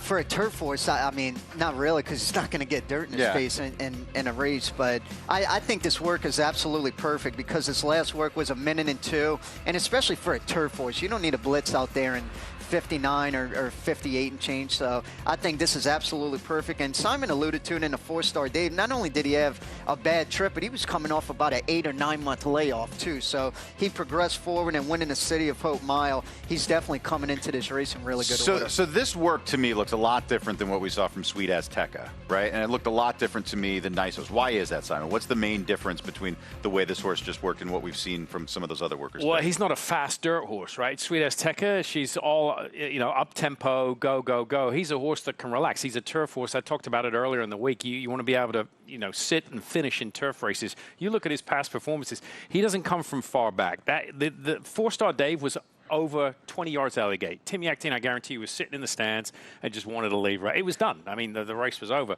He lays close to the pace, but he's not aggressive. He can, for a rider, Joe can probably explain, you can just steer him like a car rather than have to worry about, is he going to get rank in between horses? He settles in the rider's hands and makes your job a whole lot easier. And that's what I love so much about that work, too. Even though it wasn't a 58, 59 flash. The way he did it. He settled right off of that other horse, and then he finished in front of him in good order. That's exactly what you wanted to see, and especially with those 2 horses. Yeah, that traffic, does that help him at all, or does it hurt him? Is it? It just shows you how rateable he is and how he behaved in behind horses. He didn't get aggressive, didn't want to run and catch him. It just goes to show you how rateable he is. For an aggressive horse, to your point, if that would have happened, they probably would have taken off and went in front of the 2 horses that were in front of them. But that just goes to show Johannes just how rateable and cool he is. Right. I mean, if that happened to Sweet Azteka, you'd probably see a little different situation. Yeah. We've got a different situation to look at right now. White Abario on the track, just walking right now, pointed for the dirt mile. And there's a look at him, head bowed, tail in the air. As he's always been a talented runner. Which version of him do you get, and whether or not he's the same horse that found victory in the Breeders' Cup 2 years ago? That's the thing. It's just this kind of a line of demarcation from June on that he hasn't quite been the same horse. And then some people would say, well, you know, he ran against Raging Torrent and Fierceness. He ran against Sierra Leone, the defending classic champion. He ran against Antiquarian in the Jockey Club. That was a bit of a mess of a race. So I think, again, another situation where they've made the right decision in coming here to the mile. As we take a look at him, what does that body language tell you? The way he was coming out with his neck bowed like that, he's really on his toes. Very, very happy. I love seeing that, especially with that tail up there. You can see he's definitely transitioning in the Del Mar really good. Has his ears up, body language looks really good. And I don't know if we've ever seen that before. A classic winner going back to the mile. I think that would be a first. I know Knicks Go won the Breeders' Cup Dirt Mile and then the Classic the very next year, but we've never seen a Classic winner win the Dirt Mile. And that's Safi Joseph's other runner, Be Your Best. She's going in the filly and mare Turf, coming off of a 3rd place finish in the Flower Bowl. We'll have this work for you in a moment. Let's check in once again with Michelle Yu. Oh, guys, I'm with the very first Breeders' Cup worker of the morning here at Santa Anita. Lovesick Blues going out under the cover of darkness for Liberato Barossio, who also joins me. And I came with bribery. What kind of cookies are we feeding? Oh, man, Mother's Choice, I think they're called. Whatever they are, he likes them. For sure. Look at him coming over here. Mike, I heard you say earlier, you're killing me, Smalls. That's a line from Liberato's movie, right? You're right. Yeah, it was a movie that I developed, but then obviously we sold it off, and I made a movie subsequent to that called The Boys Club, which is the second part of that movie. So, yeah, it was a line from the movies, and I got it from my when I was young, someone used to always say that. They were saying, "You're killing me." So I just put Smalls, which is Chancellery Party, and yeah, it worked out. It was cool. I love it, The Sandlot, one of my favorite movies here. So tell us about the work, since we didn't get to see it. You did it in the dark, even though he's pretty gray and glows. We were not here yet. Yeah, I did it early. You know, I love it when the track first opens. It's 5. The track is like powder. You know, I didn't want to take any chances, and he loves it. He goes early every day at 5. He's the first one on the track, and just wanted to be safe about it. I had it scheduled for 6:30 initially, and I called Giovanni's agent last night. I said, "You know what, Giovanni? This isn't the way I envisioned it. It's got to be what I saw in the dark." So I didn't want to change anything. So again, we went to 5. He went great, excellent. Came out of it excellent. You could Came out of it with tons of energy, apparently. Lots. He's going to clean his feed tub tonight. Yeah. If you don't give him a cookie in the next minute, he's going to be look at his eye. Where's my cookie? Where's my cookie? So. Do you know what horse did this 2 years ago? White Abario. I was trying to do an interview, and you stood here, and if you had a cookie anywhere on your person, he would not stop. Good omen. Come on, White Abario. I know who you are. Come on. Now, I got to ask, because you were going to skip any other preps. You were going right from the race at Del Mar back to the Breeders' Cup, and instead you opted to run a race. So why the deviation? You know, I was thinking about it, and, you know, he was training so well. I thought I didn't want him to get hurt in the stall. A lot of horses get hurt in the stall when they're just too much energy. And then on top of that, I spoke to some guys who've been there before, who I consider legends of the game. And I know Neil Drysdale being one of them. He told me he's going to get in trouble for me, you know, telling, you know, the advice he gave me. He says like, everyone's going to get mad at him, give me that advice. But I really appreciate him because, you know, he's a legend in my mind. And he had told me that, you know, if I didn't do this, he said, you probably have to work the horse 2 or 3 times really hard. Mm-hmm. And he said, but that grass, that down the hill, kind of gives you the first, you know, couple furlongs is down the hill. And then he said, just run at the end. And I thought about it, and I said, you know what, I'm going to do that. And I think it worked out to plan. You know, I'm sorry I didn't win the race. But, you know, I got what I wanted out of it. I think that's exactly how I envisioned it. And, you know, I'm going to tell a little story. Don Chatlocks is a good friend of mine. Back when he had Singletary. If you look at it before he won the Breeders' Cup, if you back up 21 days, he ran a horse, Singletary, same thing off a layoff from May. Came flying, ran 3rd by a head, and set him up. But he told me when him and David Flores rode, he said, I told him, hey, it'd be nice if we win this race, but you know what? Breeders' Cup is our objective. Mm-hmm. So kind of the same instruction I gave Giovanni. I said, it'd be nice, but you know what we're looking for. And so it worked out. And I talked to Don after that. He goes, it's eerie that it was so similar, how you came flying, how Singletary came flying. So I'm just hoping that I can complete it with the win like Don did. So it'd be great. Yes. Well, thank you so much for your time. Thank you for sharing this beautiful horse. And do you want to say hi to your family? Because I know that Mi Familia Racing is you and your wife and your daughters. Yeah, and my dog. So hi, Christine. Hi, Alyssa, Mika, my son, Librado, who's in Indiana. They have a game against Indiana, UCLA against Indiana this morning. And Felix, the doggy. Yeah. And my mommy, if you're up north, hi, Mom. I see you next week. Hello, Mi Familia. Cookies, eh? Sounds good. That was great. That was a great. I mean, and that was such a great story when he won the Bing Crosby. It was a monstrous upset. But Lee Barocchio, I mean, he always makes a big entrance into the winner's circle, and he's done a fantastic job with his horse. I mean, give credit where credit is due. Yeah, I know he ran 2nd on the turf last time out, but Simon, if he goes back to that Bing Crosby effort, he ran a 105 buyer there. I mean, that definitely puts him up there. But I do think he is going to have to go back to that performance. Yeah, he is. He is. I mean, there's no question about that. What I like about his running style. He's not a one-way speedball, so he can sit just off the pace and finish nicely. And the pace is going to be fast in that race. All right, so we'll have more action on the racetrack. We're about halfway through the breakfast show. Forever Young. Taking a look at him. This is from a few moments ago here at Del Mar. Of course, he's trying his hand in the Classic. He ran a bang-up race last year, finishing 3rd. He took his talents to the Middle East and came back with a chunk of change there. And now he's got a return engagement with this group in the Classic, including the horses that finished in front of him last year in Fierceness in Sierra Leone. All these years, we've never played Alphaville, right? Wasn't that them, Forever Young? You know the song? I don't know it. Sorry. Come on, I know the song, but I don't know Alphaville. That's the group. Yeah, okay. It's the first time. Yeah, I didn't know either. The first time you've ever outdone me in pop culture knowledge. Yeah, seriously. It's Do you amazing. listen to music, Mike? Just once in a while. There's a look. Not that music. Forever Young. Forever Young. I could sing it. And Please don't. I won't. Simon, we've talked about how different the Japanese horses are trained, right? You did a whole feature on the Miho Training Center once. Great voiceover, might say, to say so myself. It was awful. So, just so you know, I did it in a toilet. Yeah. I did seriously did it in a bathroom. This conversation took took a really bad turn. Tell me about the difference in what we'll see from Forever Young here. Does he get on a similar program leading up to the Breeders' Cup, or are they just going to kind of lope him a little bit until they get to the starting gate? Well, the first thing to remark, they're out of the stall a lot longer than American horses. See, in the U.S., I'm going to expand on it a little bit, but basically, training centers are in metropolitan areas, right? I mean, we're building racetracks in cities. Yeah. So, in Europe and in Japan, they're out in the woods, they're out in the sticks, so they're out of the stalls for a long time. This horse probably is going to walk an hour at the barn before he comes out to the track, and then he'll walk probably another 45 minutes afterwards. So they spend a lot of time out on the track. That's why he's walking like this, so relaxed. Well, he's not going to walk more than Joaquin, who got 14,000 steps in yesterday, and he's probably got 14,000 more already. Kino? Keep Joaquin walking. Hey, you shorted me. It was actually closer to 16,000 here. Standing by with Welford Orantes. He was aboard Sweet Azteka in her final drill for the Breeders' Cup. Welford, you told me earlier this morning it was your first time aboard her. How did things go out there today with Sweet Azteka? Well, she's doing great. She worked pretty easy. She started with slow and she finished pretty nice. She's doing everything right. We saw you looking at your watch as you were coming down the stretch a little bit. What time did you get Sweet Azteka in on your watch? I got like in a minute. I have my watch, just in case, like going a little more faster than what I expect. But she's doing great. She's doing everything perfect now. Hard to rush, nothing. She's doing everything as its own. Really nice to work. From my vantage point, I was not able to see the work at all.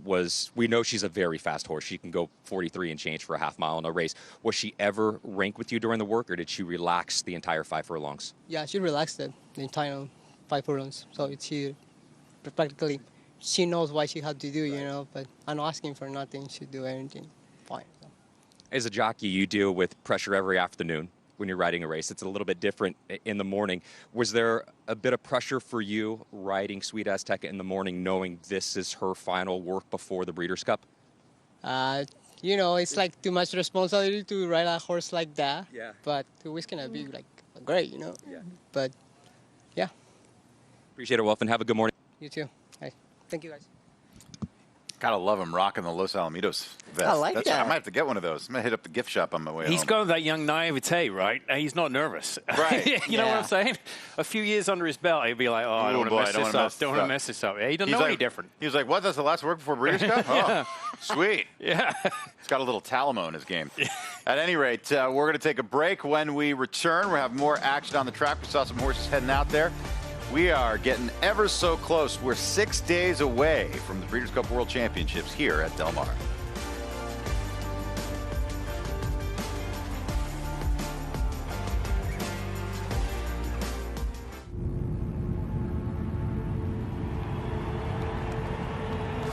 Grabs the rebound, pushes it ahead, finds the open man, he puts it up, scores!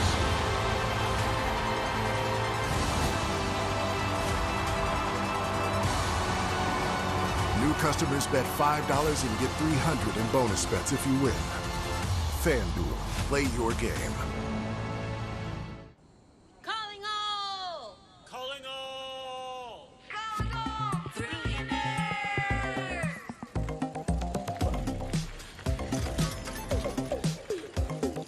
Calling all, calling all, calling all, trillionaires, calling all, calling all, calling all, trillionaires. Come and join a club that has rewards for everyone. I'm talking birthday perks, free daily game, and other stuff that's fun. Designed for people who love thrills like me and her and him, and with a weekly bonus pack, our thrills are filled up to the brim. Can you thrill me? Yeah, because this will be like the most amount of pure glee that ya ever gonna get from rewards that start day one. So we're calling all, Calling all, calling all, trillionaires, calling all, calling all. Calling all, trillionaires, calling all, calling all, calling all, trillionaires, calling all, calling all. Calling all trillionaires. FanDuel Casino.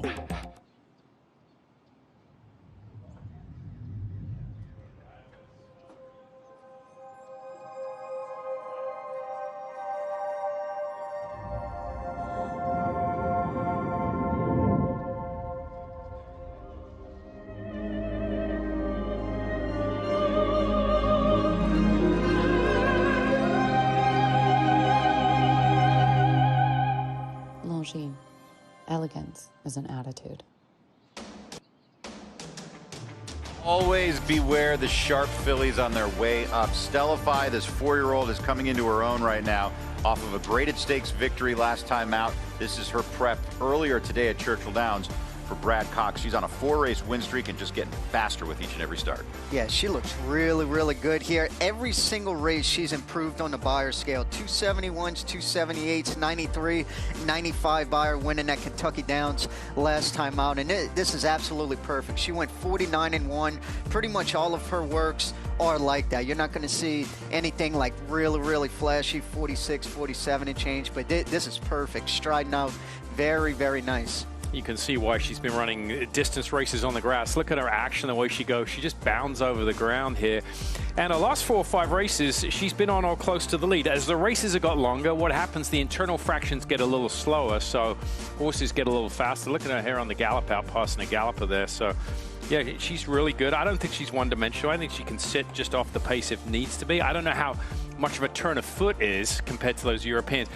These types of horses, Mike, are always susceptible to a horse coming and running them down late with a big burst of speed. Yeah, but they get the nice firm turf course here at Del Mar, and it should be to her liking. We'll see what she has in store as she is taking on the toughest company of her career. Right now we go to Kate and Bradar, standing by with Brad Cox. Brad, tell me about Stellifi's work. She's a really good workhorse. She broke off the half mile. It was a very good breeze, galloped out. Big gallop around the far turn, and that's what she does. She's always worked really well in the dirt and just trying to maintain her fitness, and she does. She puts a lot into her gallops on a day-to-day basis, so just, you know, basic half miles for her each week seems to be what keeps her ticking over. Sure, previous wins, obviously good early speed. She runs them off their feet, and she just keeps on going, but different competition and probably more pressure early.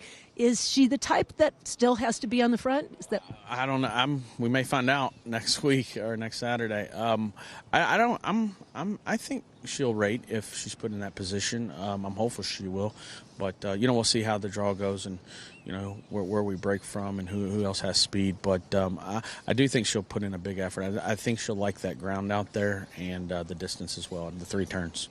A little bit of an unusual situation because Trace Messina is your assistant, and it's his father and the group that are involved in the ownership. But how fun is that? I mean, in a way, it's like extended family. Yeah, for sure. I mean, look, they're a good group. They're not only clients but they're friends, and yeah, it's really cool. I mean, what the cool story with the whole deal is obviously they have Fion as well, and these guys pick these horses out at the sales by themselves, and they're both very good. One's a Grade 3 winner, Grade 1 winner. So it's pretty amazing that look, they don't have a whole lot of stake in the game. They've starting to pick up and do more, but they're rolling. They're rolling to say the least, and had a great year. And hopefully we can keep it going over the next couple weeks. They're a lot of fun to watch, that's for sure, with success, and hopefully we'll see a little more of it at the Breeders' Cup. Yeah, for sure. Tumb Rumba on the track earlier today at Churchill Downs, working 5 furlongs in 59-2. There's a look at him on the outside. He's got the exercise rider all in black with the black helmet. Yeah, it looks. I think that's Tyler Gaffleone that's actually working. Yep. Tumb Rumba there. And yeah, very sharp work. You can see he broke off about a couple lengths behind, and I would assume he's going to try and join this horse and finish up in tandem. The work before this was in 50 flat, so I'm sure Brian Lynch before the Breeders' Cup Dirt Mile just wanted something a little bit sharper going into this race. Yeah, his last 2 works 48 and 50, so kind of reverse what we're seeing with some trainers where they get a little more out of their works 2 weeks before. Brian neglected to just let this horse open up his lungs and stretch his legs here a week before. And very, very nice work. Yeah, this is perfect, and he's sharp right now. He's coming off 2 back-to-back wins, going a mile at Ellis Park, and then winning the ACAC at Churchill Downs. So, but he's definitely loves this distance of 1 mile. 4th in the race last year, so I mean he's got to improve a bit. Maybe he has from his 4-year-old year to his 5-year-old year. Yeah, his last 2 Beyers are 93. He's definitely going to have to get in the hundreds to compete there. But I do like his 2-win streak so far. That's Tumb Rumba galloping out after that work in 59-2. Kate and Bradar caught up with Brian Lynch. as Tumb Rumba hangs out in the first stall closest to the office. Brian, you don't let him get very far away.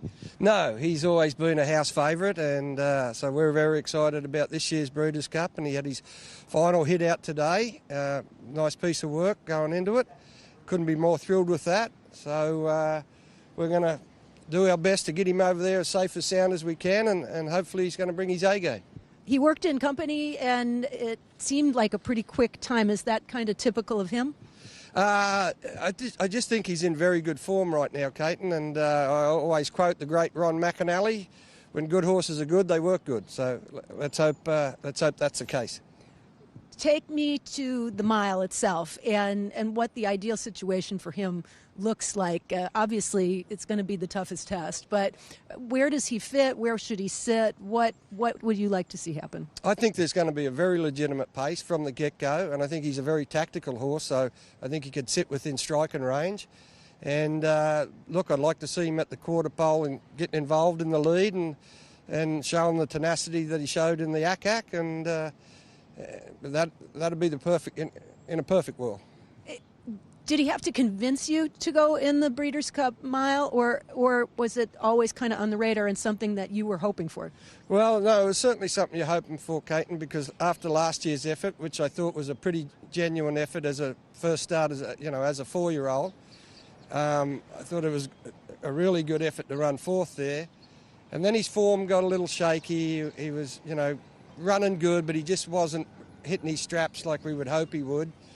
And then after the Cowboy, he trained really well going into the Cowboy Jones at Ellis. And I thought that was a game win. He drew the rail, not an ideal situation for him. Tyler was able to take him back and get him to the outside, and he really ran game that day. So give you the hope that the ACAC was the next step, and if he was able to pull that off, then we had a legit chance of going back to the Breeders' Cup. And I think he's racing the ACAC.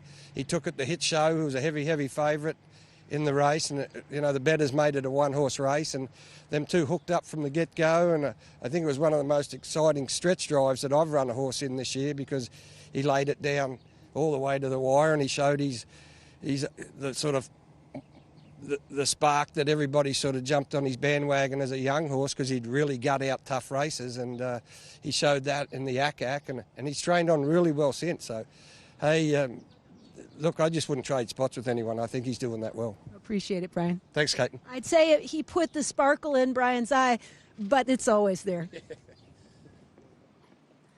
One thing I will say is that when this horse runs a mile, it's usually one. We've got Forever Young right over our shoulder. He looks really good, too. Yeah, and this is what I was talking about.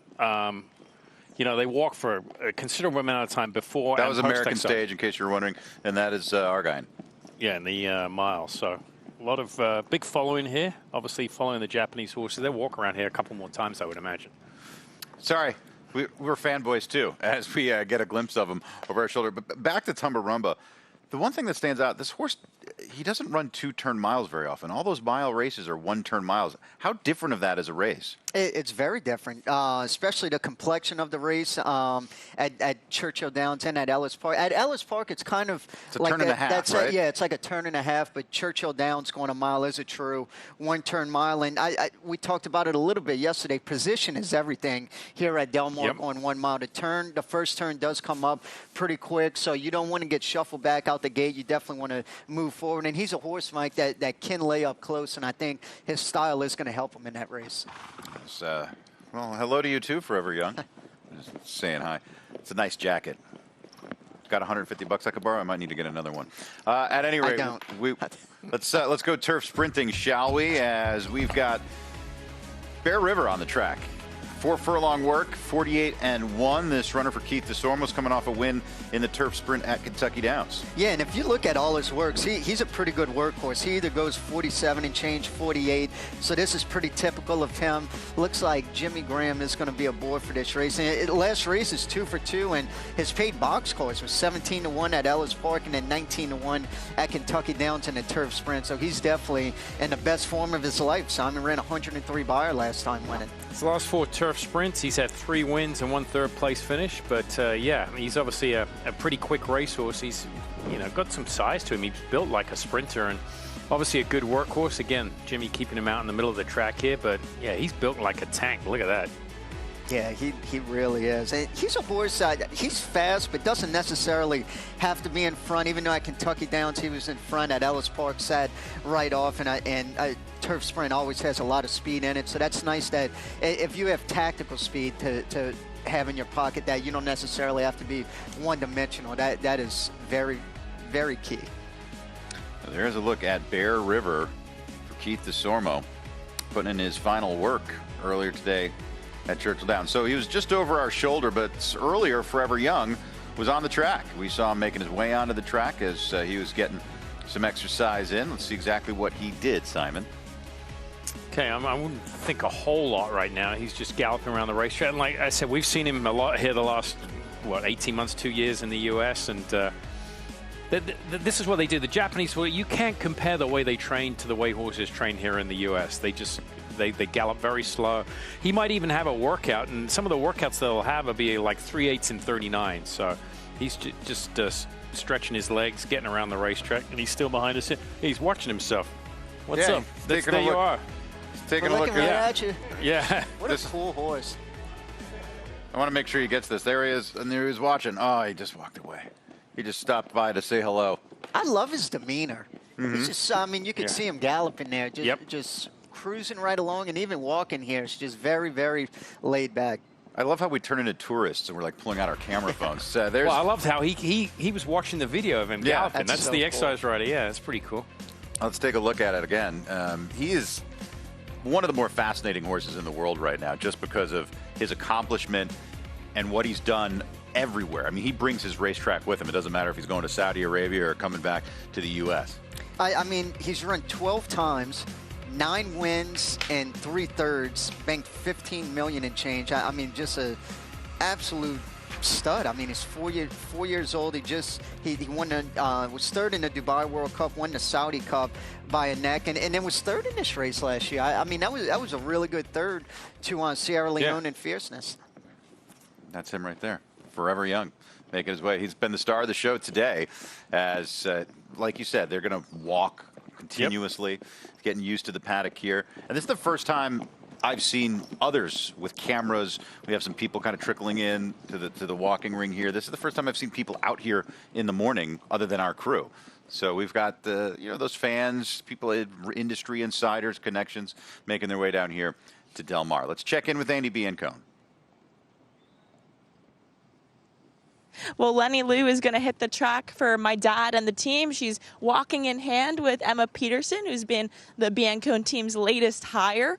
But Lenny Lou doing great so far. This is very typical for my dad's horses. They walk 30 minutes before they hit the track. So she's going to walk 30 minutes, go into her stall to have a little bathroom break, and then we'll hit the track. But today, just a very easy day.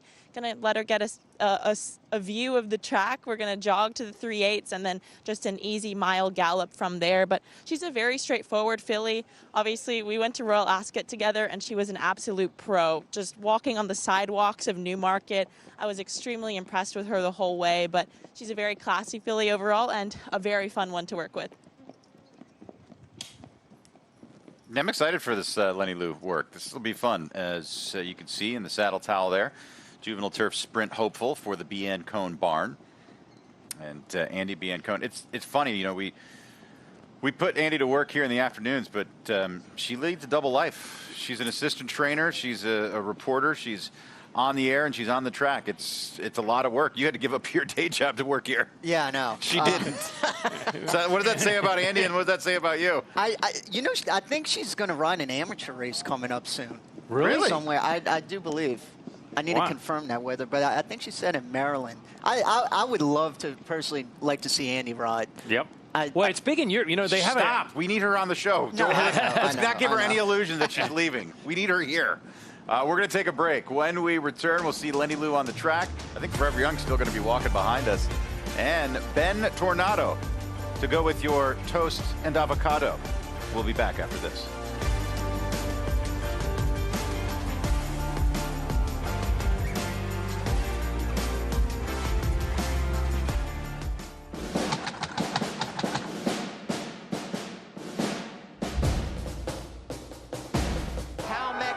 Was full count Felicia, never in doubt. Coming down to the finish, first row the outside. They're coming down to the line, and Goliad does it. Warfront, standing at Claiborne Farm. A John Deere 3 Series tractor lets you tackle those bigger jobs with simple, intuitive controls that put the power in your hands and quick connect solutions to swap implements quickly with ease. From rotary cutter to rotary tiller to front loader. Take on all your property's biggest challenges. You just have to get in the seat. John Deere is the official partner of the Breeders' Cup World Championships. Join me as I take a deep dive into the least insulted ticketing app in history, SeatGeek. Did SeatGeek invent the ticket? No, but we do make them work. Drum roll, please. Ooh, how do I use the Seat View feature? It shows seats with a pole blocking the view. Don't buy those. What if I want to sit behind a pole? Buy those. Join me as I bore you to death with a series of interviews about a ticketing app that just does what it's supposed to do.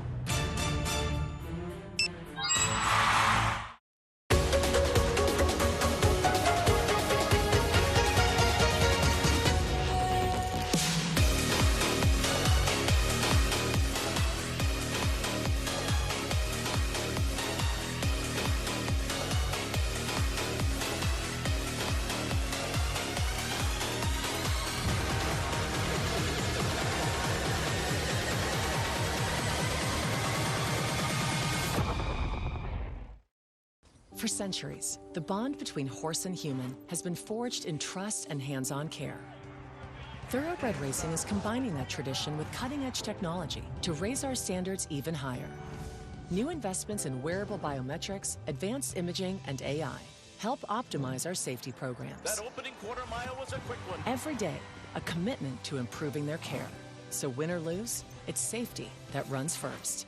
To learn more, visit safetyrunsfirst.com. Douglas trusts Prevagen for his brain, and this is his story. I'm Douglas, and I'm from Chicago. I was looking for something specifically for my brain. That's when I chose Prevagen. And the confidence I've received from Prevagen allows me to continue to do those things that I love. I have been taking Prevagen for more than 9 years, and it really works for me. Prevagen has been the #1 selling brain supplement nationwide for over 10 years. Lead over Ben Tornado. The two of them locked in battle, and Straight No Chaser joins the fray on the outside with 1 furlong to run. Ben Tornado and Straight No Chaser. These two coming down to the line together. Straight No Chaser and Ben Tornado. Straight No Chaser in the Breeders' Cup Sprint. Ben Tornado was second, and then it was Mulligan. We didn't have the classic that we do, we'd be talking about this rematch in the sprint. Ben Tornado and Straight No Chaser. As Ben Tornado hitting the track at Keeneland earlier today, working in 49-2. As we take a look under the cover of darkness, but we can still get a good look at the horse. Yeah, and I think this is probably just what they wanted. On October 18th, his last work was a minute flat. It was a bullet work, best of 24 that day, so I think they just wanted something nice and cool. And his last race, I was there at Churchill Downs. He absolutely freaked. He was coming off a 10-month layoff where he did finish second in the Breeders' Cup. He won by 5 and ran 108 Bayer. I mean, that was a massive number. I think a good job by Jose D'Angelo. Like I said, he hasn't run since the Breeders' Cup Sprint. I like the fact he picked a prep race in the middle of September, ran a massive number, got plenty of time to recover from that, not make any regression. So, you know, these sprinters, we see that a lot with them. They don't run often, but when they do, they give it their all. And then they need usually a little bit of time between races. And I think off of that effort, if he would have ran him back and, say, a prep before the Breeders' Cup, I think he would have bounced to the moon off of that 108 Bayer. So to your point, Simon, I think the timing is absolutely perfect from that race on September 13th till Breeders' Cup Day. Scott Hazelton, one of the hardest working men in showbiz, caught up with Jose D'Angelo after Ben Tornado's work. Here with Jose D'Angelo as Ben Tornado puts in his work here at Keeneland Racecourse before heading to Del Mar. Watching him, didn't make a sound over the track. Jose, what did you catch him in here this morning at Keeneland? You know, we was looking for an easy workout. We pushed him a little bit last weekend, working in company. So today just was easy workout, you know, to have fly on Monday and be ready over there. He's ready. He's only had the one start this year. How have things gone this year? Was this part of the plan to get him started late in the fall, one race at Churchill, and then take him to the Breeders' Cup? Yes, you know, like he had a huge campaign last year, starting at 2-year-old and going to Saudi Arabia, later Charlestown, Breeders' Cup. So we decided to give time off to him. But if you see his workouts, he was training like for 6 months, okay? So we was pointing to Breeders' Cup, just win one race before, because we know like the plan for next year, if everything flows good, gonna be strong for him, go to the Middle East and all the plans that we have. So that's why we gave to him one race, looking now Breeders' Cup, and hopefully everything's work. He ran such a big race. He earned such a big buyer speed figure at Churchill Downs. Did you see that take any effect on him whatsoever coming out of that race over in Louisville? No, I'm sure like now the horse is better because if you see what we did with him, we worked strong 15 days before, pushing him, and later a easy workout because he worked at Saratoga to travel to Churchill, and he responds very well. So we did exactly the same. Gave some time of light training, making him happy, and now he's ready again. You also got a very fast filly, and she's so spicy. How did her workout go yesterday? She worked out amazing. She's a nice filly. I know that it's gonna be hard for her running against the colts and also against older horses, but she's very talented horse. I'm sure that she's gonna run hard Saturday over there. How about the distance of 5 furlongs at Del Mar? Does that help her case? I think helps. She's fast filly. We change a little the things with her, training her, because if you look on her, her last 3 races was 6.5 furlongs with up and downs at Kentucky Downs. That is probably more than 6.5 furlongs. She ran in Ascot 6 furlongs, and before. Everybody have the question about the 5.5 furlongs on the Mansell at Churchill, where Jose rode her perfectly and she had nice gallop out.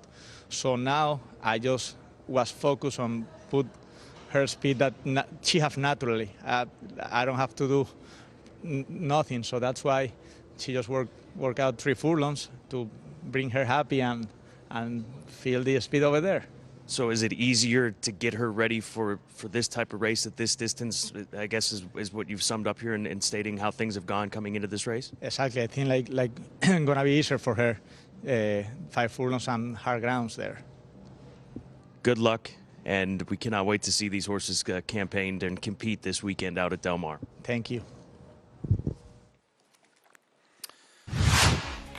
Back at Keeneland, praying on track. You know, my dad helped pass the change in the law in Illinois back in the late 70s to allow racing on Easter.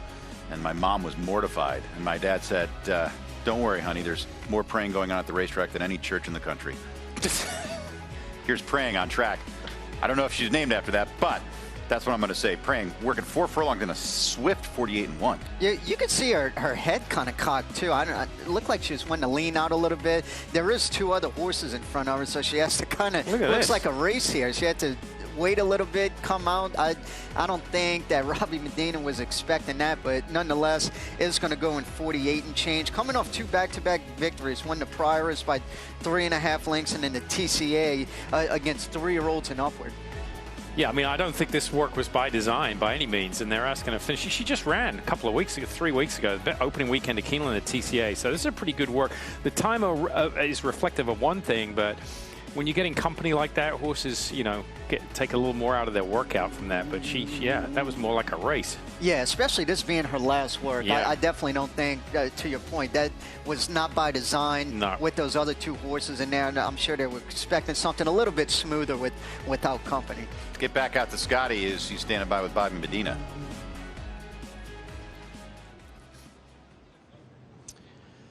Well, here with Robbie Medina as praying tunes up for the Breeders' Cup Filly and Mare Sprint. And how adventurous was that workout this morning at around 6 a.m.? Well, I wanted her to go by herself, and she had 3 horses break off in front of her, about 4 or 5 lengths, and The good thing is this: she's a lot more settled. Earlier in the year, she would have hooked up with them right from the word go, and it would have been a disaster. But it worked out fine. She had a target. I had her 47.4 out, 1 minute and 4/5, and she came back good, and I was more than pleased with the work. Watching her down the lane, weaving through horses, I mean, were you at all anxious watching that happen? Not really, because she was settled. Like I said, she's going to have to, hopefully she doesn't have to weave too much at Del Mar, but she's a lot more patient now. So, like I said, sometimes those things could be a disaster, but today it was fine. Is that why you take her out so early, because of just trying to keep her as settled as possible? Yeah, she breezes, I think all her works have been at 6 o'clock, and I didn't want to upset her schedule or anything. So that's kind of, try to get her at the quietest point that I can. And when we walked down the track, it looked like just a handful of horses, and all of a sudden it was chaos. How do you think, and I know that you can't predict this until you get out there, but how will she adapt to the change in scenery and everything that's going on once she arrives at Del Mar? I think she'll adapt well, Scott. Looking at the weather, it looks like, we're going to have cool mornings, and she really likes that. I think she takes her track with her. That's fine. We just got to work with her in the paddock, and if she could just be composed, we'll be fine. Have you seen any difference in her in the days since she won the TCA here at Keeneland? She's even more settled than before. So that's what the one change, and she's held her weight and her coat, and she looks very good. Appreciate the insight. You got it, Scott. Thank you. Excellent information there as we take a look at another contender in the mile here. There's a look at the Chad Brown trainee. Program training. Program trading. Yeah, program. Thank you for that. Yep, you're welcome. Third off the layoff here for trainer Chad Brown, who wasn't present at Keeneland this morning to watch the work, but I'm sure he's got a full report here and working on the dirt. I mean, the blue cap on the outside, 5 for 9 lifetime, got a great record. Just coming up short the last couple of times, but Chad points for these races. This horse hasn't run the first part of the year. These are the races the back end he points for. I wouldn't be surprised if this horse is sitting on a big effort. Question is that big effort good enough? Yeah, he is improving too. Back in August, he was coming off a 10-month layoff when he was second beating the neck up at Saratoga, and then he was second in the Turf Mile. He does like Del Mar. He's 1 for 1 here. He did win the Grade 1 Hollywood Derby back in 2023, so that's definitely a good thing that he has been over the turf course here before. Can I just say one concern I have with program trading? I think we know what he is. I know it's a smallish resume, but I don't think he's any better at 5 than when he was at 3. I just think this is what he is. And Simon made a good point, too. He's definitely going to have to go back to last year in 2024 when he was running that 10200 bar. But even that, I think he's going to have to improve off of to compete in the Breeders' Cup Mile. I think he's an excellent horse, and in the hands of anybody else, I don't know what he does, because Chad Brown is a master with these turf horses, especially ones that need time away. And he's very patient, 5 for 9 in the career. But I feel like I know what this horse's ceiling is. I feel like there's other horses in the Breeders' Cup, especially in the mile, where we don't know exactly where their ceiling is, or they have ceilings that are higher. The problem is, too, he's never won at a mile. His wins are going a mile and a 16th, a mile and an 8th. So he's a type of horse you can make a case for that he actually wants to go further than a mile. And there's a look at program trading. Let's get back out to Santa Anita.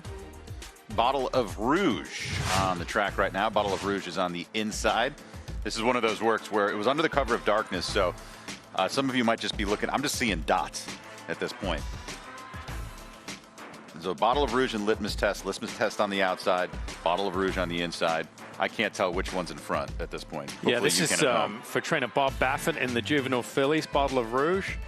And a lot of pressure here, training for his wife Jill here. This was a really big win in the Del Mar Davidson. Emotional win. I remember Dave Weaver interviewing Jill after the race there. Massive win for her, daughter of Vino Rosso. So, Joe, which light is better to you, the steady light or the blinking light? Probably the steady one. I can see a lot better. Yeah, that's Bottle of Rouge on the inside, the gray. And finally, we get to see him pull up here. October the 19th, they went 5/8, or this filly went 5/8 in 59 and 2. Today, they're just finishing up together here. But as we've seen already, Bob's horses, he always gets a good work in them. Yeah, they look really good, too. Actually, both of them, you can see they're in tandem going through the wire. Looks like they are going to go on and gallop on out pretty well. Bottle of Rouge. I mean, I think she'll, as the ground gets a lot further, you can see that she's getting asked to finish up here, but her pedigree is to go long, and she's only been around one turn, so I think the further the better for her. Got another Baffert runner, Citizen Bull, pointed for the dirt mile on the track as well. Let's take a look at Citizen Bull. And he's going to be working solo. And this was, once again, earlier today, obviously. It's this Under the Cover of Darkness. Yeah, your Breeders' Cup Juvenile winner last year, led the whole way. He's another one that likes it here at Del Mar. He has 3 wins from 4 starts. He's coming off a 5-length victory in the Share Belief here back on August 31st. Kind of lost his way. They had to try the Triple Crown Trail. It didn't work out. I mean, he's, you know, the Derby, the Santa Anita Derby, and coming back to a mile. Shared Belief was the setup race for him. Again, huge number, or good number, I should say, and then a nice break coming into the Breeders' Cup. I think he hit his ceiling in the Bob Lewis. I think that's as good as Citizen Bull is. I think he's in the hands of a master in Bob Baffert, and that's why he's been as successful. But I think a lot of his success was just his precocity. Well, I can remember for the work show on for Kentucky Derby. Remember he went that really sharp half mile and galloped out. It might have been a little too quick. And even today, you could see 1:10 and 4. That's pretty quick. Just a week out from now. Yeah, that's very, very quick. Oh, that was, he went like 45, right? That yeah. was, yeah. It was and ran like scorching. It. Look at his running line. He was. Yeah, I think he went 45 and change, 57 and 4. Look, I think Citizen Bull, he's a champion 2-year-old. He's an excellent horse. He is just a cut below the rest of these horses. That's why he's in the mile and he's not in the Classic, obviously. But he's a cut below the rest of the 3-year-olds. And Bob Baffert's going to get the most out of his horses. He excels at that. He's going to get more out of his horses than anybody else.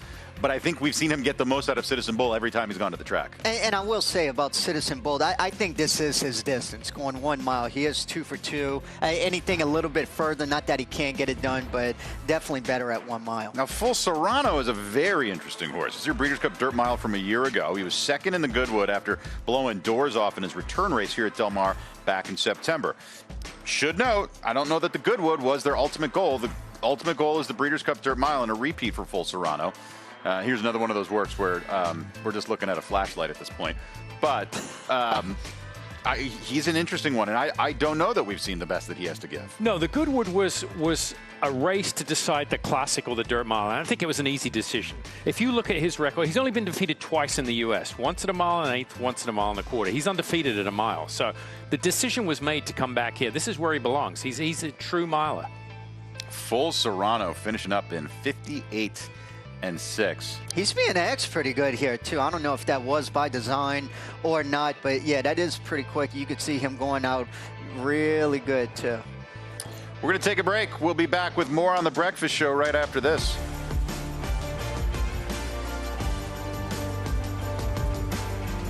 City of Light, multiple Grade 1 winner, who posted 7 triple-digit buyers, stands to continue the legacy of his sire, Quality Road, with graded stakes winners, Menti, Chop Chop, and Formidable Man, sire of multiple Grade 1 winner and champion 2-year-old Fierceness. City of Light, a proven sire in the making, standing at Lane's End Farm. Calling all! Calling all!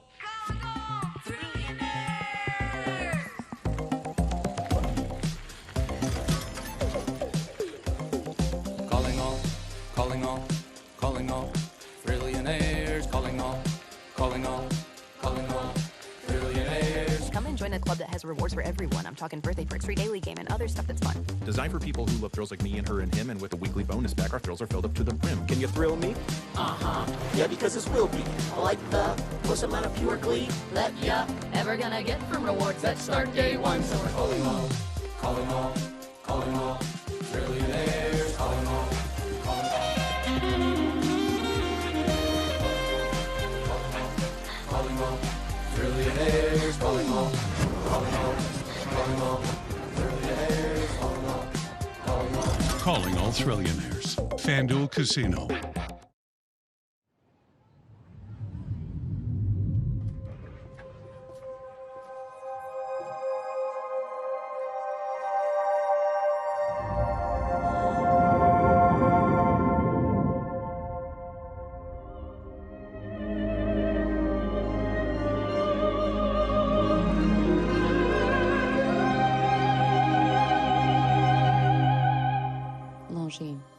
elegance is an attitude.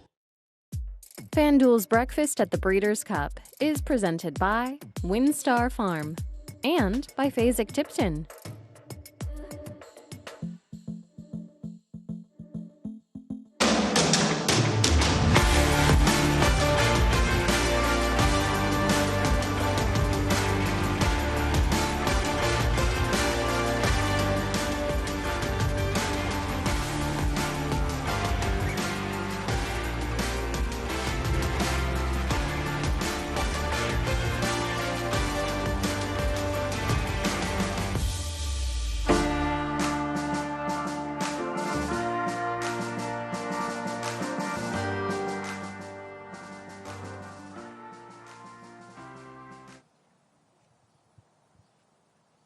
Back here at Santa Anita, the 9 o'clock break has happened. The horses just passed me on the track, and we're going to be watching for 3 fillies working in this break. The first one is Tamara from the barn of Richard Mandela. Hall of Famer Mike Smith going to be in the irons there. We also have Seismic Beauty going postward. You guys can find her with the yellow helmet. And then look for the white helmet with Splendora, the last 2 horses, both from the barn of Bob Baffert. And that's what we've got going on in this 9 o'clock hour here at the Great Race Place.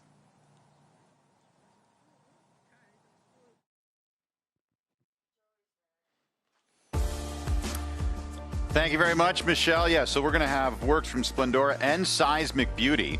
As you can see, the Bob Baffert runner out on the track.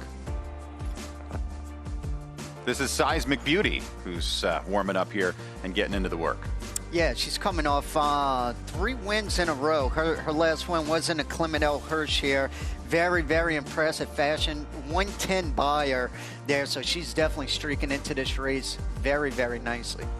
Yeah, I mean, she's one of the top choices here in this race, right? With the defection of Torpedo Anna. She's the best of the West, and that's the question for her. She's just been based out here on the West Coast. How's she going to stack up against some of these East Coast runners? It's basically, on paper, it's her versus Nitrogen. Obviously, there's a lot of other good horses in here with some big shots, but, I mean, Seismic Beauty, her record, she likes Del Mar, I mean, and she's got one way to go, and she's a very forwardly placed filly, and she's been really improving each and every race. And that's why I think her advantage in the distaff is key, because I think she is probably the speed of the speed, and her having 2 wins from 3 starts on this track is definitely advantageous. And I think we've noticed, as we sit here and talk about these horses, look at the past performances, have you noticed how many horses haven't raced since August or September? I think that's been a market change over the last 15, 20 years, right? They're coming in with 6, 7 weeks rest. And I feel like that's a market change over the last 4 years. I feel like it's gotten much more like distance preps, and they want to come in with that large rest. And before it was always, oh, we want 4 weeks out, 5 weeks out. But even the Derby, I mean, they moved that Oaklawn Derby, the Arkansas Derby back so people could get the 5 to 6 weeks. I mean, yeah, and it makes a big difference too, because how many times have you seen horses the prep before, say, the Breeders' Cup or Derby, they run their best race and they peak there instead of in the big race. So I think, to your point, and good means they have switched up, whether it's training or backing away from races. Yeah, I think in years past you wouldn't have gone Travers Classic. You would have put a race somewhere in September, October time. Well, that was always the Pennsylvania Derby, right? It was Travers Pennsylvania Derby Classic back in the day. So we are definitely looking at changing times. And this is Tamara getting ready to roll for Richard Mandela. I'm sorry, rolling for Richard Mandela. She's an ultra-talented mare coming off of that win in the Chillingworth last time out. She was the winner of the Del Mar Debutante as a 2-year-old, lightly raced since, though. Yeah, she's another one that likes Del Mar. From 3 starts, has 2 wins and 1 second. You could see she's cruising along very, very nicely. And yeah, that was a dominant victory last time out at Santa Anita on October 4th. You could see she's being axed pretty good. Her last work was in 101 flat, so I'm sure they wanted something a little bit more today, and they sure did get it. She's galloping out very, very strongly. Nice gallop out from her. Let's take a look at Splendora now. There's another one she'll have to take on. This one for Bob Baffert. She was very good in the Tranquility Lake last time out, winning by 5 as she hits the track a little bit ago. Let's take a look. Yeah, she's 3 for 3 here at Del Mar. Absolutely loves it here, and her last few works have been sizzling. She was 58-1, bullet best of 48. Her last work on October 18th. A nice filly here. I mean, always moving great. I mean, the rider has control here. She's pulling against the bridle and just doing everything right. Yeah, this is right. Now, again, looking at her body language, kind of ears going back and forth, cruising very, very nicely. As she finishes up here, Splendora with the workout here just moments ago. And she's going to be ultra tough. I don't know if she has the class that some of these other horses here have, but she is fast and she will be making a run. And I like her coming back to one turn. I think 7/8 is good for her. I know she's been beaten a couple of times by Copian, but I like the setup here. I like the cut back to 7/8 for her. Yeah, and you can see the rider, too, getting her way, way off the rail. I'm sure he's probably getting radioed in to slow down a little bit. And once you go to the outside there, he's going to start to slow it down a little bit. Splendora working for Bob Baffert. He's coming in with a strong hand at the Breeders' Cup.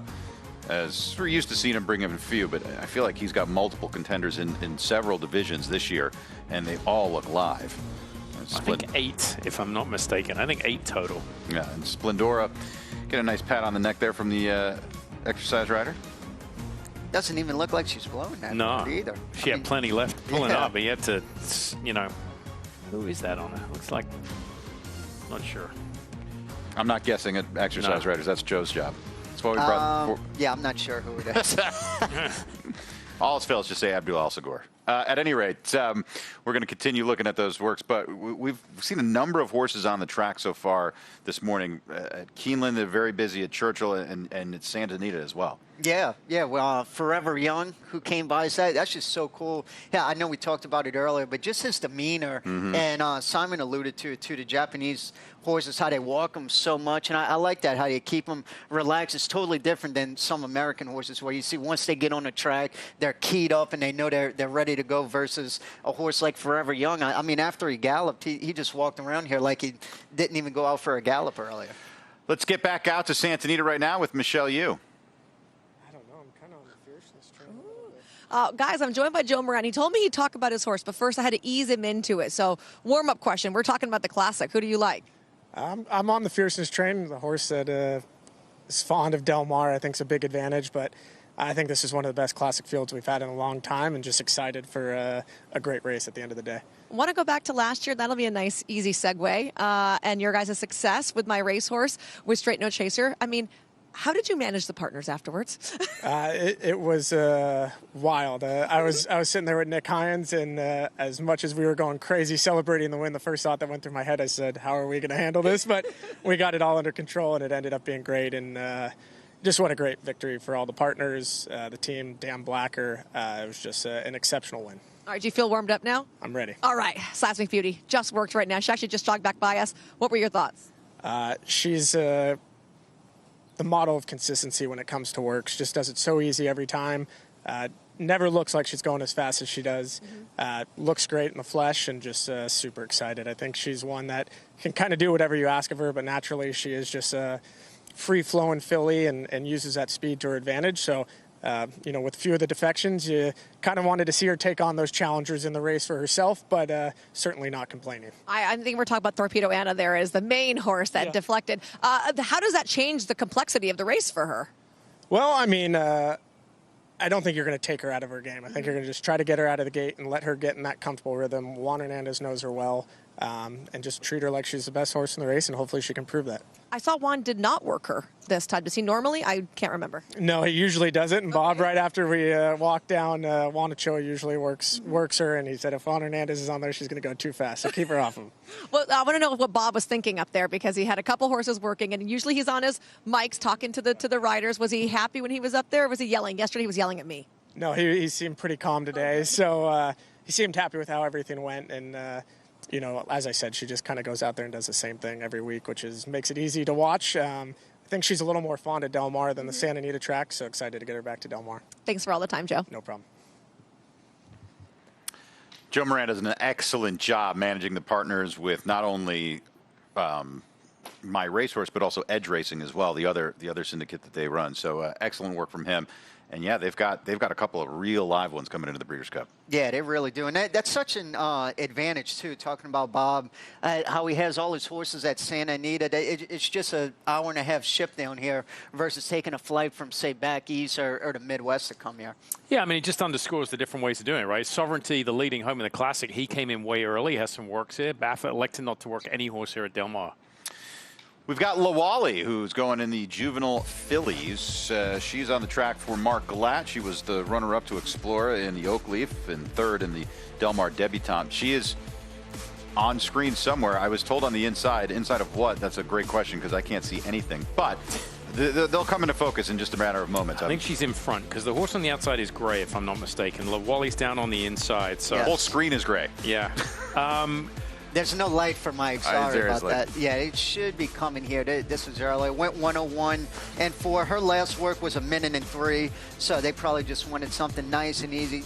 Probably a decent gallop out. She's another filly. I mean, her numbers aren't staggering. She ran a 76 buyer, finishing second last time out, but nonetheless has been on the improve after winning her first career start, then was third in the Grade 1 Del Mar Debutante here. I mean, the problem on paper is she's faced Explorer twice and got beaten by her twice. She's faced Bottle of Rouge once, she got beaten by her, and she's got to face both those again. So, I mean, you know, someone has to take a regression, and she has to make a progression. Yeah, she's definitely going to have to improve in these races to be a factor. But, hey, hope springs eternal with a 2-year-old in the barn. You never know, start to start, how much they take a step forward. Michelle, you caught up with Mark Glatt. Joined right now by Mark Glatt, who sent out a pair of workers this morning. You can start with Lawali. I didn't get to see it. I didn't see much either because it was pitch dark with a little bit of fog, but we saw the most important part, the last part of the work through the lane here and the gallop out, and I thought it was a really nice work. Couldn't be happier. How do you kind of judge the juveniles and where they're advancing and at what point? Well, I think, you know, they're just improving with one start, from one start to the next so much that it's hard to say for sure, but my filly's been real consistent, gradually getting a little better, and hopefully she'll even take a bigger step up next week. Now, despite the 7:45 break being an absolute crazy fast out here with horses working, I did get to see Dr. Venkman work. What were your thoughts of it? You know, today he had kind of a tough work last week, and so I didn't want him to have such a tough work this week going in a week out. So he was by himself, and by himself generally just kind of goes through the motions, but I thought the finish was really pretty solid, but the gallop out was sensational, I thought. So I think he's ready. Do you think the sprint's the perfect spot for him? He seems versatile is why I ask. He is. I mean, in the perfect world, 7 furlongs is probably his best distance. You know, I think he's quite capable at 6 furlongs. He's got to get a good post, which he hasn't done here of late. 1, 2. Yeah, but he has won from the rail, so I'd like to be sitting in the 6, 7, 8 hole if we can, and so maybe we'll get lucky this time and to see where the dice fall. Can we chat about his affinity for Del Mar as well? He seems to really like it down there. He does, but he's a horse. I think he's been off the board once in his life. You know, he's very consistent. A couple of those races were his maiden in a first condition, so he does like it down there. I think it is an advantage because you know your horse likes it down there. Hopefully on some of the others, and we'll see. But he ran well at Churchill. Probably should have won that day. Had a tough trip from the rail. He ran well at Keeneland. So, you know, I don't know that the track surface makes a huge difference for him. Do you feel like you have some redemption because of your narrow defeat a couple of years back with Dr. Scheibel? I don't think you can think of it that way. You know, I mean, you had to bring that up. But no, I mean, redemption, no, it's a different year. It's a different horse. But I think it'd be nice to win one. And, you know, I think he's got a great shot. Thanks, Mark. Appreciate it. Thank you. Thank you, Mark.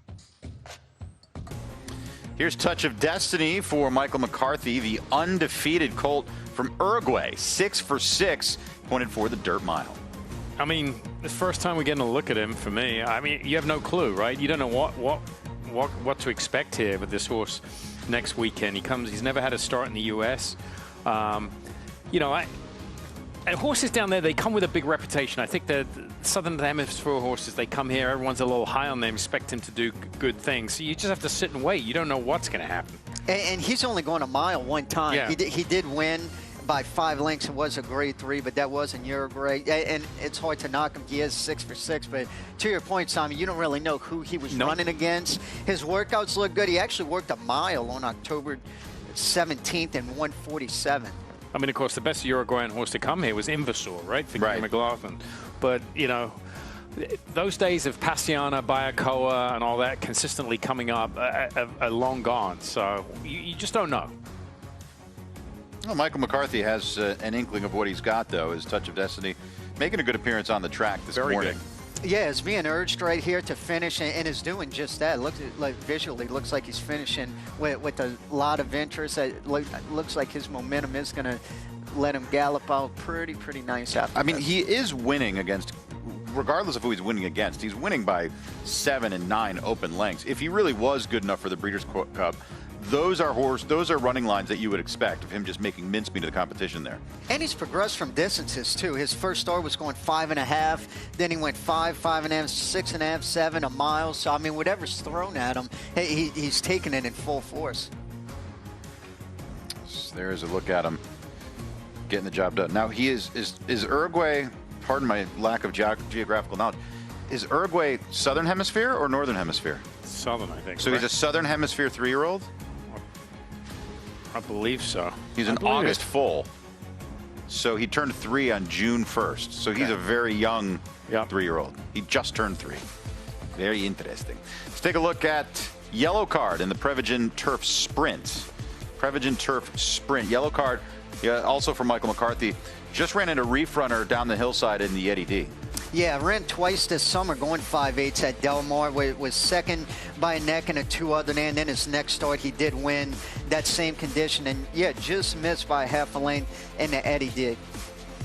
I mean, these types of horses, they, you know, this is a grab bag, this race, because a lot of it is trip. How's it going to play out? And post position, right? Post position is so key here at Del Mar. Oh, 2 key races, a mile on the dirt and 5 furlongs on the turf. Post position plays a big factor. You can, in essence, lose the race at the post position draw. Yeah, if you draw anything, say 10 outwards, you have to have everything be pristine. You have to break.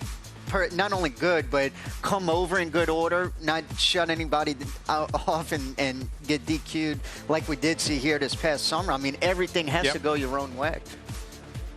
It was good to see Reef Runner redeem himself in the Eddie D after that DQ in the green flash. Yes. But Yellow Card was on the other side of that, finishing second in the Eddie D. And this was a colt really coming into his own, as he had tried Stakes Company a couple times back east at Saratoga and Kentucky Downs, and then coming here into California. Really good 3-race run at Del Mar and Santa Anita. You know, a lot of these sprint races, they're won or lost by half a length, the head and neck. So, you know, you run the same race 10 times, you might get 10 different results. Yeah, especially in a full field like that, going 5/8. And that's the difference between, say, 5/8 here at Del Mar versus 6.5 furlongs down the hill at Santa Anita, where post position, you honestly want to be outside. Correct. So let's go to Andy Biancone, who's aboard Lenny Lou, making her way to the track. Andy. Lenny Lou making her way to the track. So far, so good. You see, I'm riding her not too short, not too long. Typically, I prefer my stirrups at a shorter level just because it gives me more leverage and I can stay out of their mouth. But as it's her first day, she's a 2-year-old. She can be a bit looky. I'm going to ride medium just in case she does do any left or right turns, which she shouldn't. She's a very straightforward horse, but we've got the metas on, we've got IFB in my ears, so Mike, Joe, Simon, be careful what you say and don't make me laugh because I'll be hearing you the entire time I'm galloping Lenny Lou. I can't promise you that something stupid won't come out of Joe Talamo's mouth. She shouldn't have said that. I know, seriously. It's going to be a chuckle fest around the turn. We're going to take a break. I'm going to consult my joke book. Knock, knock. Who's there? Andy on Lenny Lou. We'll be back.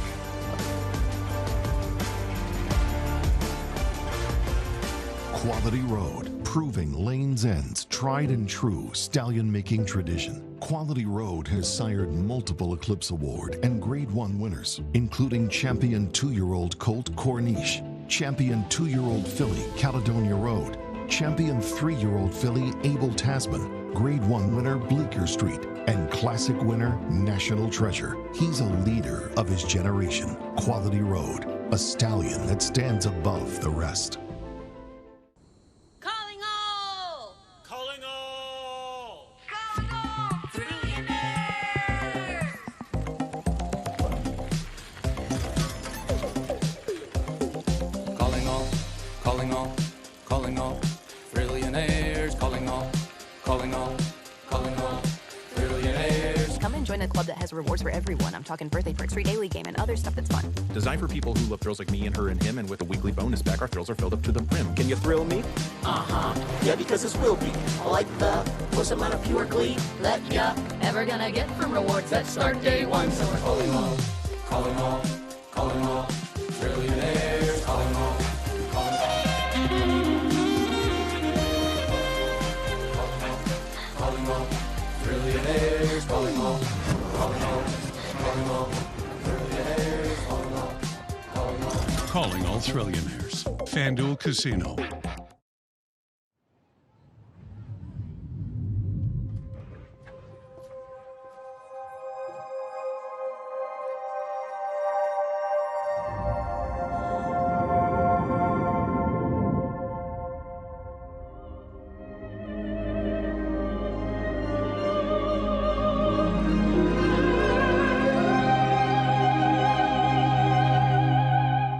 Longines. Elegance is an attitude.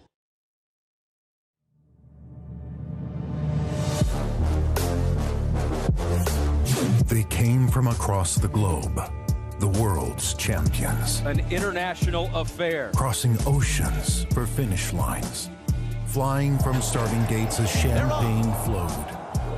They took us all to the edge and became legends in the winner's circle. The world was here, and they brought everything they had with them. That was a wow performance. Grit defied odds. Long shots made history. In a huge upset! And we crowned 14 new champions from all over the globe. Del Mar was a world of luxury, grandeur, and unmatched excitement. Everything required for an experience that's always a breed apart. The Breeders' Cup World Championship, live from Del Mar. For the third time, the Seaside Oval is proudly hosting the Breeders' Cup World Championships. 14 championship races with over $34 million in purses.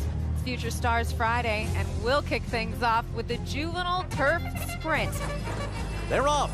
Magnum Force coming with a rush. Magnum Force has done it. Magnum Force with a huge closing kick. For a horse that had only won one race before, this is a huge step up. Immersive, undefeated in 3 starts for Brad Cox. Immersive is under a drive. She's got 3 lengths to make up, and she goes right on by at the 8th pole. Here is a champion, no doubt. 7th straight year that Brad Cox has had at least one Breeders' Cup win. On the track is your 3 to 5 favorite, Lake Victoria. She's got some tactical speed, definitely the horse to beat. Lake Victoria's down on the inside and in behind a wall of horses, and here she comes as she swings up on the outside, and Lake Victoria goes right by to take the lead. She's just too good. That was a wow performance. She keeps her unbeaten record intact. Next up for us, the Breeders' Cup Juvenile. You see Citizen Bull there, one of the longer shots here today at 13-1. It is Citizen Bull that goes out to the early lead. Citizen Bull by 2. Citizen Bull and Martin Garcia to win. You know what? He's really special. He reminds me a lot of American Pharoah. It's something like that. So the final race of the day, the $1 million Juvenile Turf. And they're into the stretch, and Dream On is the one to catch. And Ori Matisse is coming too. The driving finish, and Ori Matisse wins. A 7th victory in this race for the trainer in Aidan O'Brien. And now Aidan O'Brien ties Dean Wayne Luke. Lucas for the most Breeders' Cup wins? Yes, with 20. Since 1984, this event has gathered the best of the best from around the globe to compete on one stage.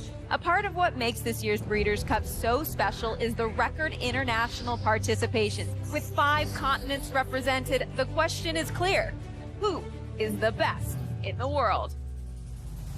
Let's kick off Championship Saturday with a PNC Bank Filly and Mare Sprint. And Frosted Dawn was off to a slow beginning with Sullivan Angel way behind. Sullivan Angel is passing horses on the far outside, and they're into the stretch. Oh, it's wide open! Soul of an Angel in a huge upset. Soul of an Angel from last to first. I'm super excited. I mean, I'm containing myself now, but wait till I get to the champagne room. Cockburn comes in here today with an eye on the championship. Perhaps the fastest horse in the world. Irad Ortiz and Cockburn have a 4-length lead. Starlust is rallying up the rail, and they're getting to Cockburn now. Starlust comes from the clouds to win. And they thoroughly deserve a Breeders' Cup trophy in their cabinet. And Torpedo Anna begins to move away. This brilliant filly's going to take them all the way. Was there ever any doubt for Vito Anna, the Oaks winner, a Breeders' Cup champion, perhaps the horse of the year? When I was in the Marine Corps, I'd come out here every August, sit on the rail with my cooler, and now I'm here in the winter circle with a great horse. How does it compare? This is much better. All right, Rebels Romance trying to win for the second time, won in 2012. Rebels Romance has built a big lead here. Rousham Park is cutting into it. Rebels Romance, a Breeders' Cup winner again. He's such a joy to ride, and you know he's an international superstar. Obviously trying to save some ground early and then work out a trip from there. Well, Kevin Attard giving the instructions to Flavian. He's on Moira. She's running this twice before. She was 5th 2 years ago. Probably Canada's most popular racehorse. Moira now moves up on the outside. They're coming to the finish, and it is Moira. Oh, Canada! Today she just proved that she's the best turf horse in the world. The racing manager and the trainer have told me it is going to be raucous, not if, but when Straight No Chaser wins the Breeders' Cup Sprint. Straight No Chaser and Ben Tornado. Straight No Chaser in the Breeders' Cup Sprint. You better expand that winner's circle. 300 here, micro shares. Straight No Chaser! Everybody, let's go!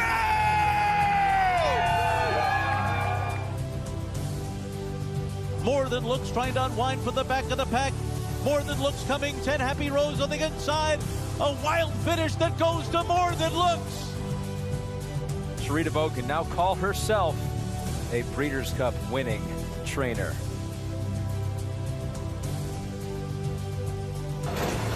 They're off in the Breeders' Cup Dirt Mile.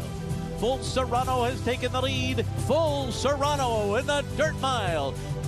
On behalf of the Breeders' Cup, but especially Cody, that this trophy will fill your hearts as much as it has ours.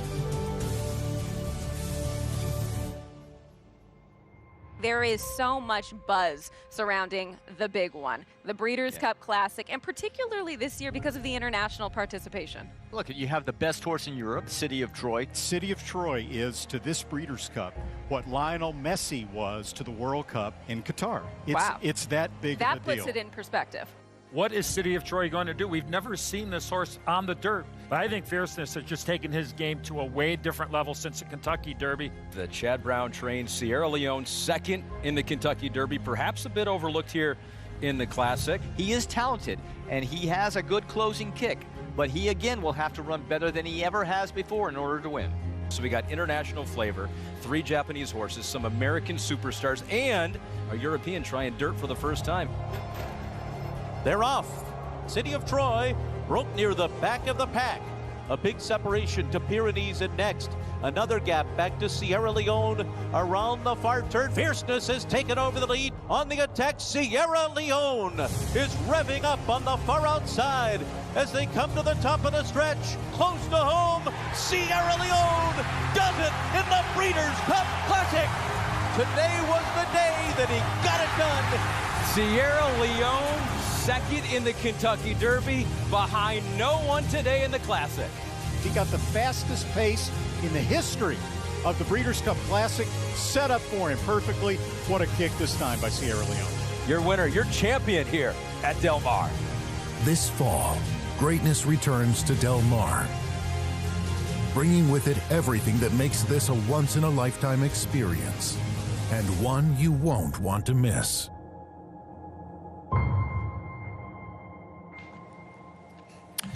It's getting close. It's getting real close. There's a look at AG Bullet, Silver Bullets, as he makes his way onto the track for trainer Richie Baltus. He'll be one of the main contenders in the Breeders' Cup Turf Sprint. Yeah, she was third in this race last year, Joe. Yeah, and then beat boys this year, too, in the Jaipur at Grade 1 Jaipur at Saratoga by 2 lengths, and then won the ladies sprint at Kentucky Downs. She's probably in the best form of her career right now. I like the way they repeated the pattern a little bit. Last year they went to Kentucky Downs, and then they went to the First Lady at Keeneland, and then the Breeders' Cup Turf Sprint. Here, this year they've elected not to go to Keeneland, come in fresh. I think that's good. Most of her races have been at 6.5 or 6, even a mile. And I was kind of concerned at her 5/8 last year, Mike, but she sat off the pace and finished with a furious rush. She's a major contender. So there have been 5 fillies or mares that have won the Breeders' Cup Turf Sprint. So out of the 17 runnings, almost a third of them have been won by the opposite sex. Of course, Ms. Direction doing it back-to-back years at Santa Anita. Yeah, and she's going to break off here. Looks like Jose Valdivia is aboard her today. Going off really nice. Again, I like this transition right here. Has her ears straight up. Kind of looked like Sweet Azteka earlier.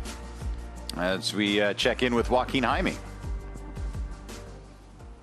Yeah, guys, she just broke off into her workout right now. The plan, Richard Baltus told me she's going to go a solo half-mile here on the grass. Joe was right. That is Jose Valdivia up aboard AG Bullet here, who did win a Breeders' Cup. Remember, Jose Valdivia won the mile aboard Val Royal.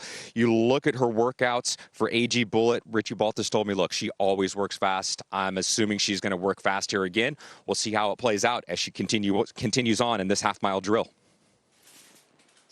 So he's had 2 horses that are both grays that work very fast, but when you watch them work, Joe, they're very relaxed in the way they do it, right?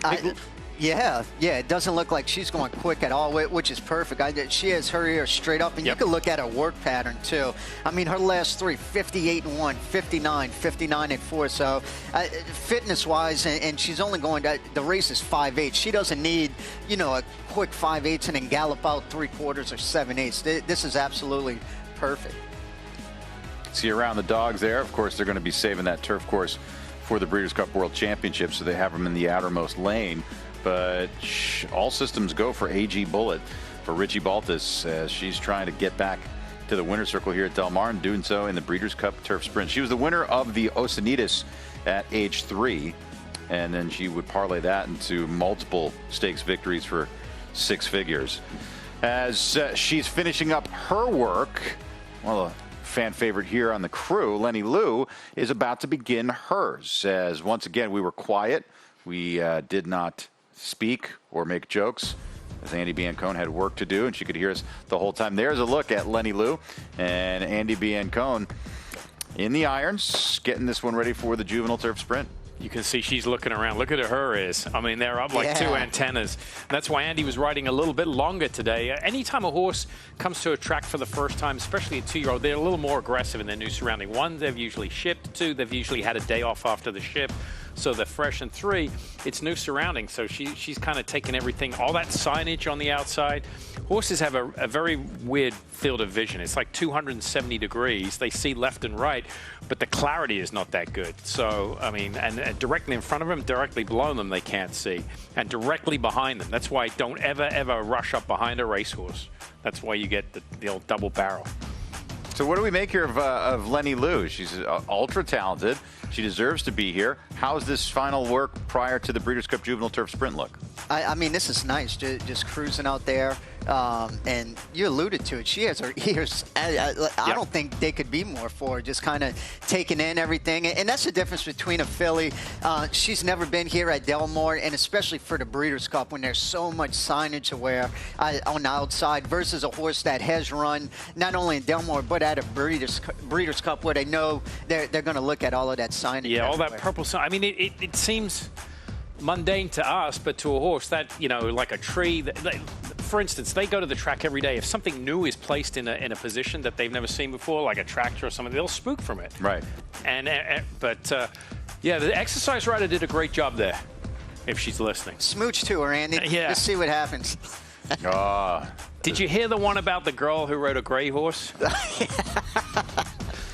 Andy Biancone. She is, she'll revisit that work in just a matter of moments. We'll also have the meta glasses because we'll have the first person perspective. That's right. Yeah, so we've got more from that coming up. Truly a treat to have Andy bring us that first person perspective from working a Breeders' Cup horse, getting ready for the World Championships. Let's take a break. We'll be back with more here on The Breakfast Show. Only about 25 minutes left before we wrap up day 2.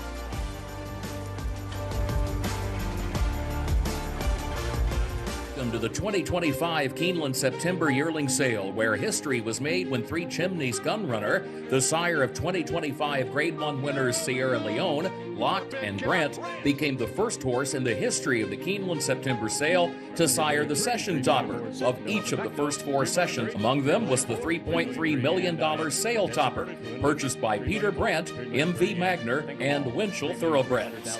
Gunrunner, Breed Shaper, Dream Maker.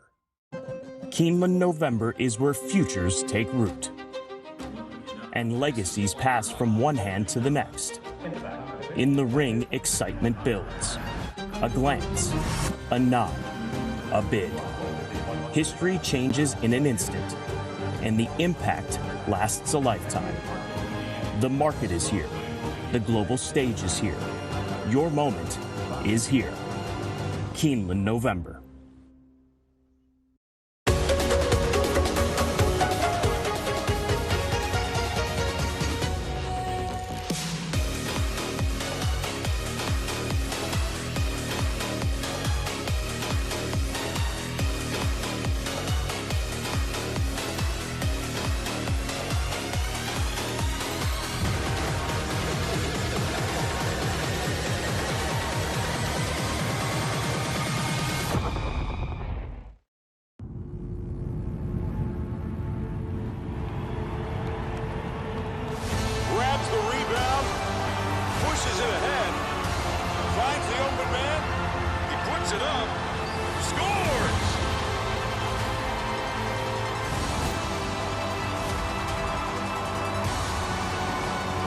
Customers bet $5 and get $300 in bonus bets if you win. FanDuel, play your game.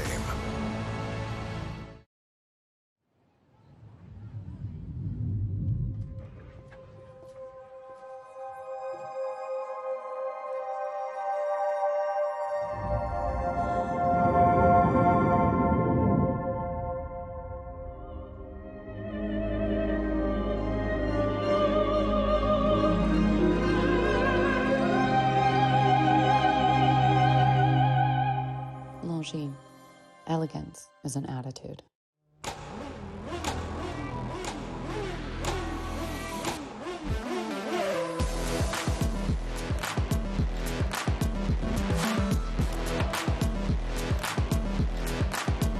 Prince of Monaco's Too Good for Moose, an impressive winner of the Best Pal. Miramonti's all hot, but Prince of Monaco Too Good. Prince of Monaco, standing at Claiborne Farm.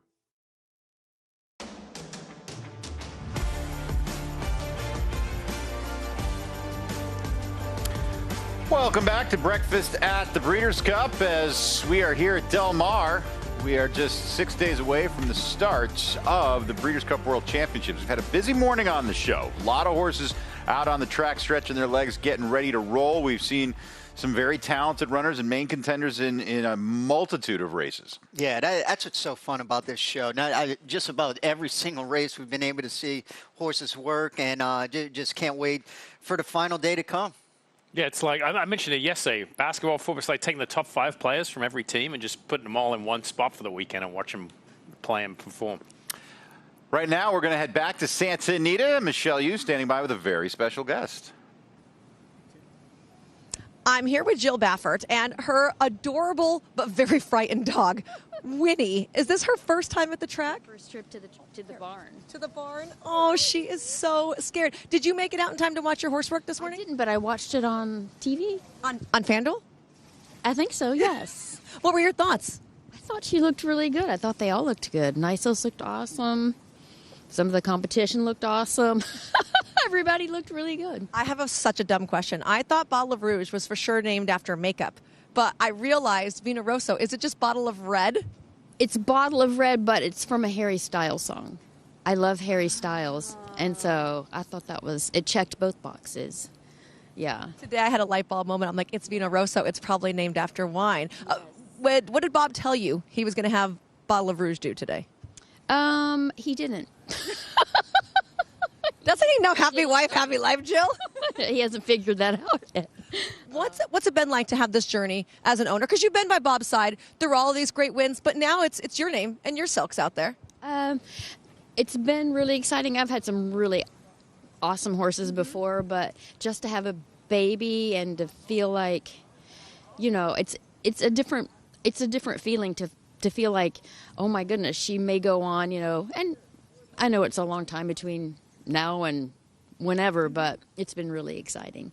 I love to see that. And when did we get this puppy? We've had her about a month, so she's almost 4 months old. And you've taken it this long to bring her to the barn? Yeah, we've got to break her in. She's very cautious. Aww. Yeah, her name is Winnie, like a horse Winnie. Yeah. Oh, she likes that. Okay, we talked to Jill. I see Bob over here. We're going to sneak away and see if we can talk to Bob really quick. Maybe I should bring Jill as reinforcement. Oh, he ran away from me. Where'd he go? Here he is. Oh, Bob, you got cupcakes for everybody. Bob, Jill said I could talk to you about how the morning went. Come on, I'm trying to eat a cupcake here, Like I'll hold it for you. Dana Barnes brought us all cupcakes, She's the best cook. It went very smooth. I was very happy with all the works. The track was a little bit quicker at 6:30. They were bouncing over pretty well. Yeah, but everything went as planned, and so came back great. They look good. So now we just wrap them in what's it called? Bubble wrap. Bubble wrap. Yeah. Who makes you more nervous?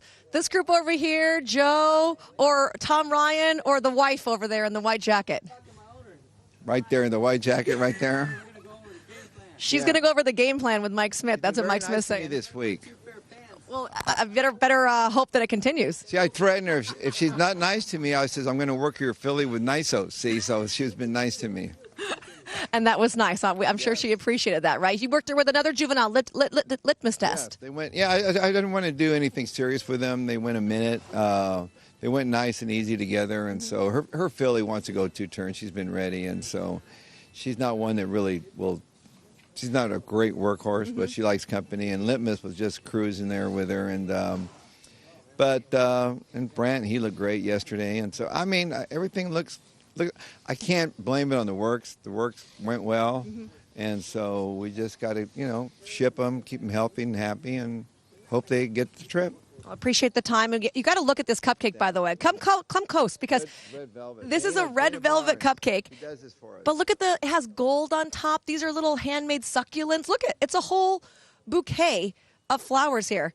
Dana Barnes, by the way, used to be the Gallop girl out here, and she rode, not a Gallop girl, sorry, the work rider, and she rode Midnight Lou, right? The work rider. Didn't she ride Midnight Lou?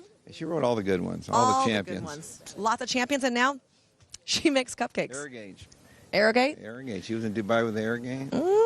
Even sent her with Secret Circle there by herself, and she went. Did you? Yeah. Well, Dana Barnes, traveling lady, cupcake extraordinaire. Winnie. Come for the breakfast show, stay for Ace of Cakes. Dana Barnes with the cupcake action. And I'm a big fan of Winnie. I hope we're going to see a little more of Winnie on the show this week. I can't believe that was his first time to the barn. Yeah. I figured they found the horse in the barns. Found the dog in the barns. That's probably what I was thinking about. We're going to take a quick timeout. When we return, we're going to have some more action. We'll check in with Andy Biancone, get the aftermath of the Lenny Lou gallop, and we'll also talk about the work of the day. We'll be back after this.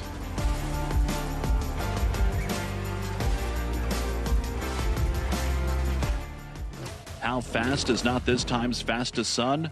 It is Cogburn to catch, 3/16 to go. Cogburn fast. No doubt about it, it is Cogburn. He's running power play. Cogburn dominates the Jiper in 59.80 seconds. How fast is not this time's fastest son? Cogburn fast.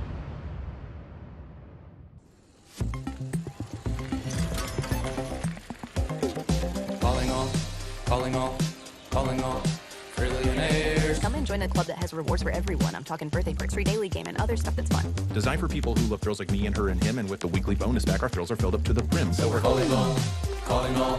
Calling all trillionaires.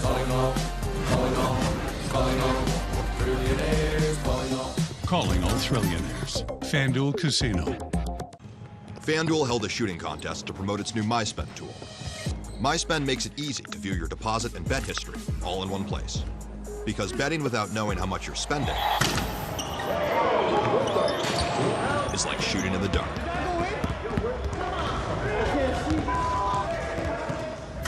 See the whole picture. Make FanDuel's MySpend tool part of your system and stop shooting in the dark. You might take something for your heart. You might get support for your joints, or even use something for your digestion. So why wouldn't you take something for the most important part of you? Your brain. People all over the country take Prevagen for their brain. In fact, Prevagen has been the #1 selling brain supplement nationwide for over 10 years. The most important supplement for the most important part of you. Try Prevagen for your brain today.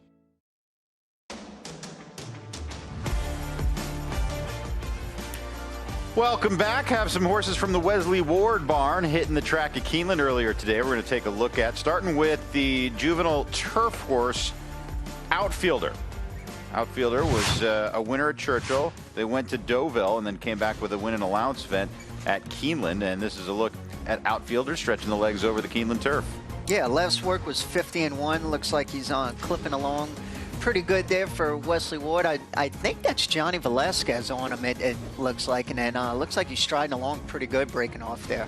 Yeah, this was looks to be a work with intent for sure. They're asking him early on in this work here. So, you know, as we know, Wesley can put a lot of speed in horses, and he says that with his own admission. So they're asking for a good effort here. Yeah, and a minute and two around the dogs. That's actually pretty good because they're way on the outside. You could see he's being pretty good. I'm sure they probably wanted a sharp work. That last work was 50-1. It looks like he's trucking to me. Yeah, they want a little more, and there's some give in the turf too. So this is a pretty good work there. You could see being right along there pretty good.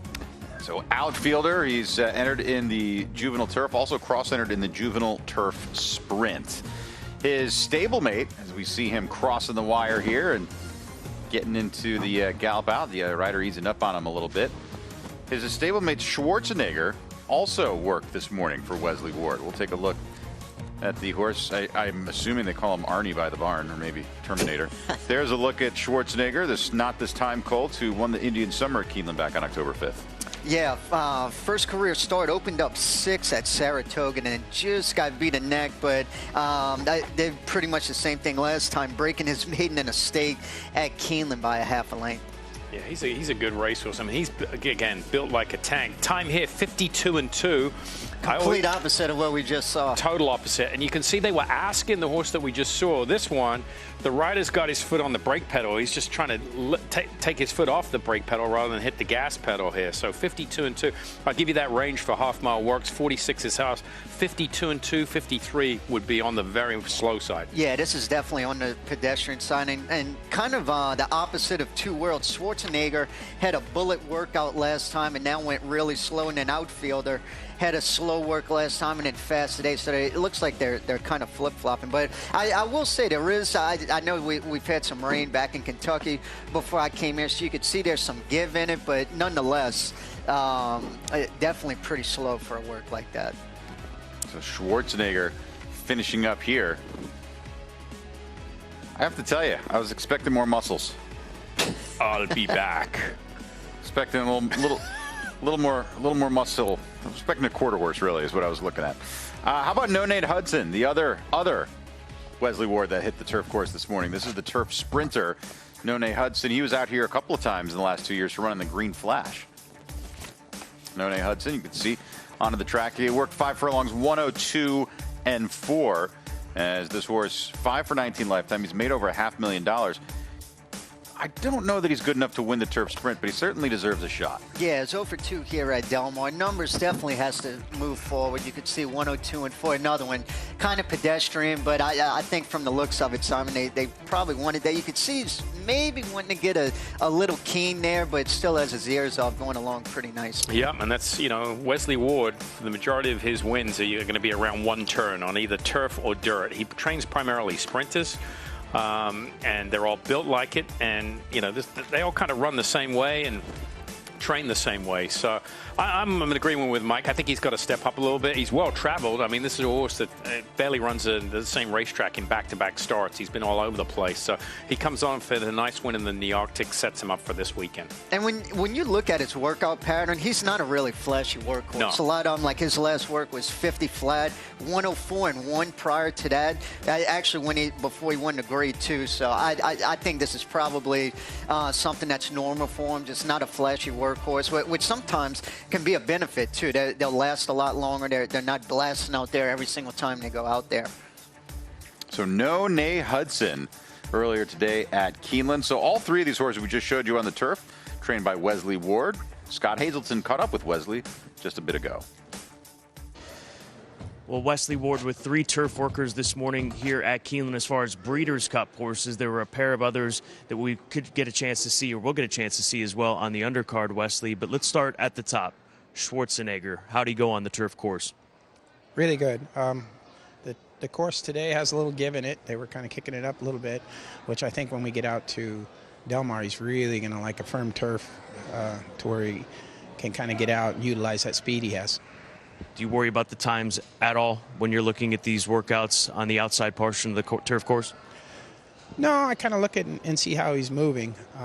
The boys that work him in the morning, Julio, and today it was Walter Rodriguez that breezed him, they kind of sit right back against him the first part to not let him get away from him and get too fast of a work right on top of a race, which he did a good job in doing that. And then down the lane, he kind of gave him his head, and he just kind of effortlessly kind of floated down there, which is what you want to see. Outfielder's a horse that he's entered in the Bowman Mill today. Obviously, he's not racing. You cross pre-enter him in the turf sprint, juvenile turf sprint, as well as the juvenile turf, I should say. First of all, how did he work out here this morning on the turf course? He worked really good. I told Johnny, I said, look, he's kind of a lazy horse. He's a big, kind of cold, kind of a lazy guy. You would notice that in his races, because when he gets kind of in the races with all the other horses in the gate, and the gate's open, and he's fired up, he kind of comes out of there running. But in the mornings, he's a real kind of easygoing guy, a little 105-pound guy, gallops him every day. So I wanted to get him behind another horse, Monterey Bay. We broke him off about 10 or 15 lengths in front, so he'd have a sort of a target to look at.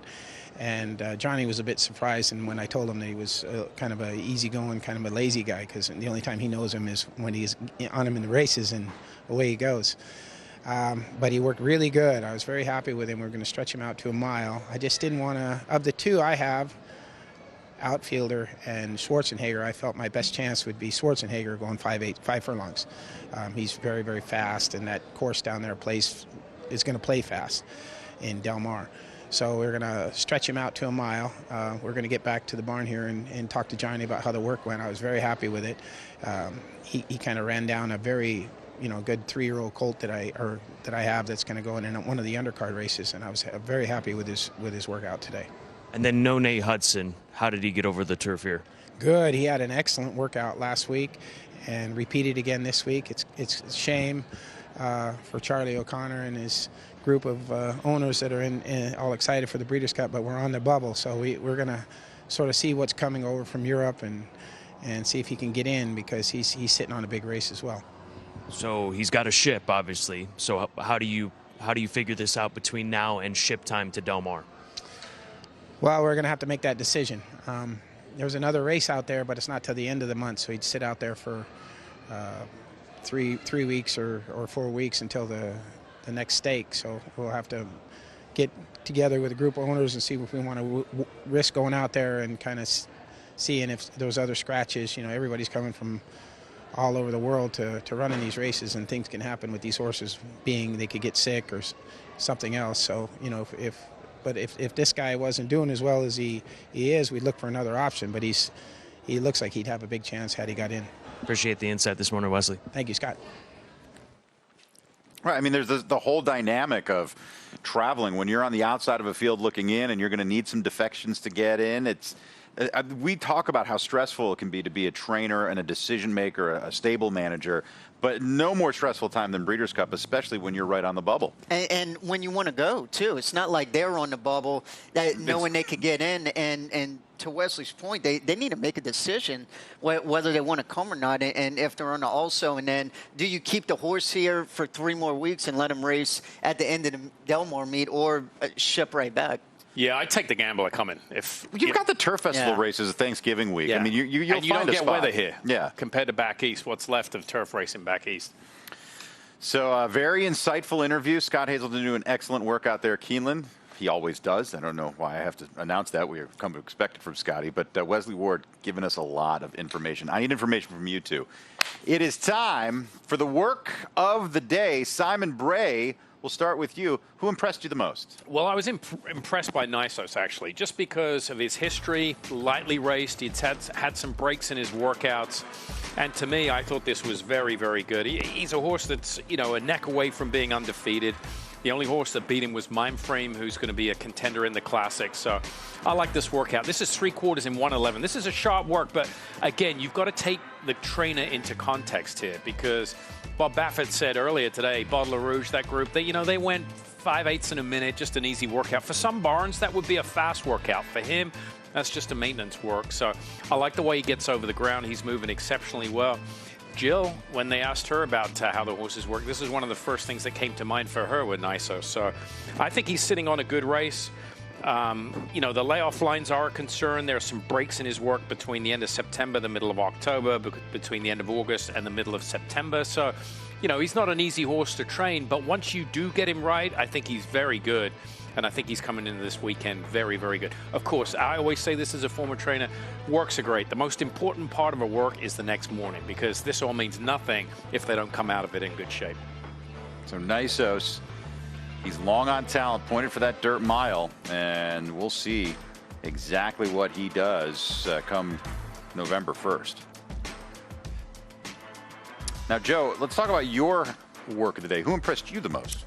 This was tough, but I thought it was Sweet Azteka. She went 59-4. And one thing of note, Welfin Orontes is on her for the first time. And Richie Baltus was interviewed and saying he did not want to go too fast, that she can be kind of a filly that can get rank early. Her last work was actually 110-4. Sometimes they'll run races that fast. But I love the transition from when she broke off to the pony to right ear. She has her ears straight up.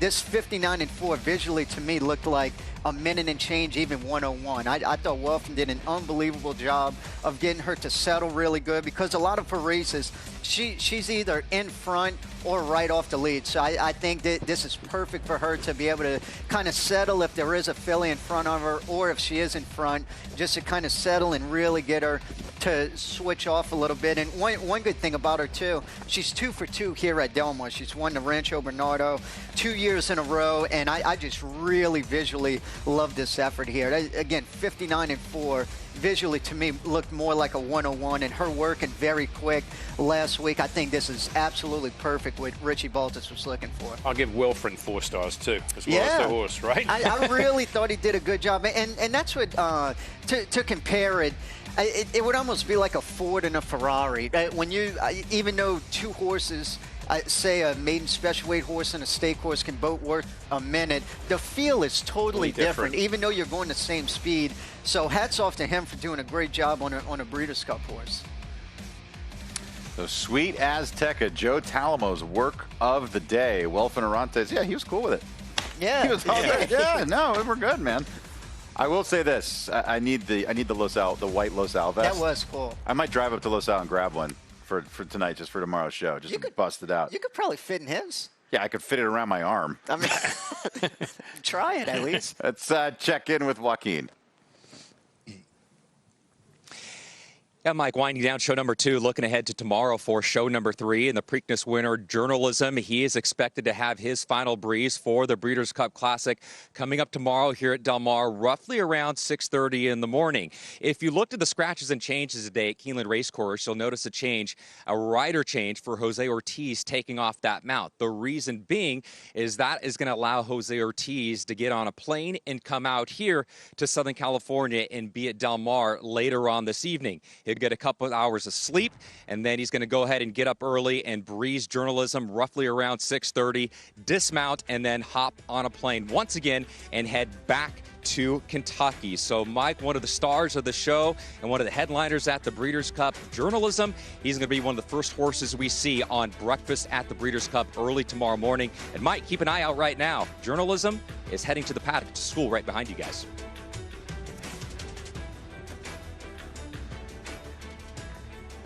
I've got my head on a swivel here. I had so much fun with Forever Young coming to say hello. Well, he's going to have to take on that horse right there, Journalism. I mean, in any other year, he could be a Triple Crown winner.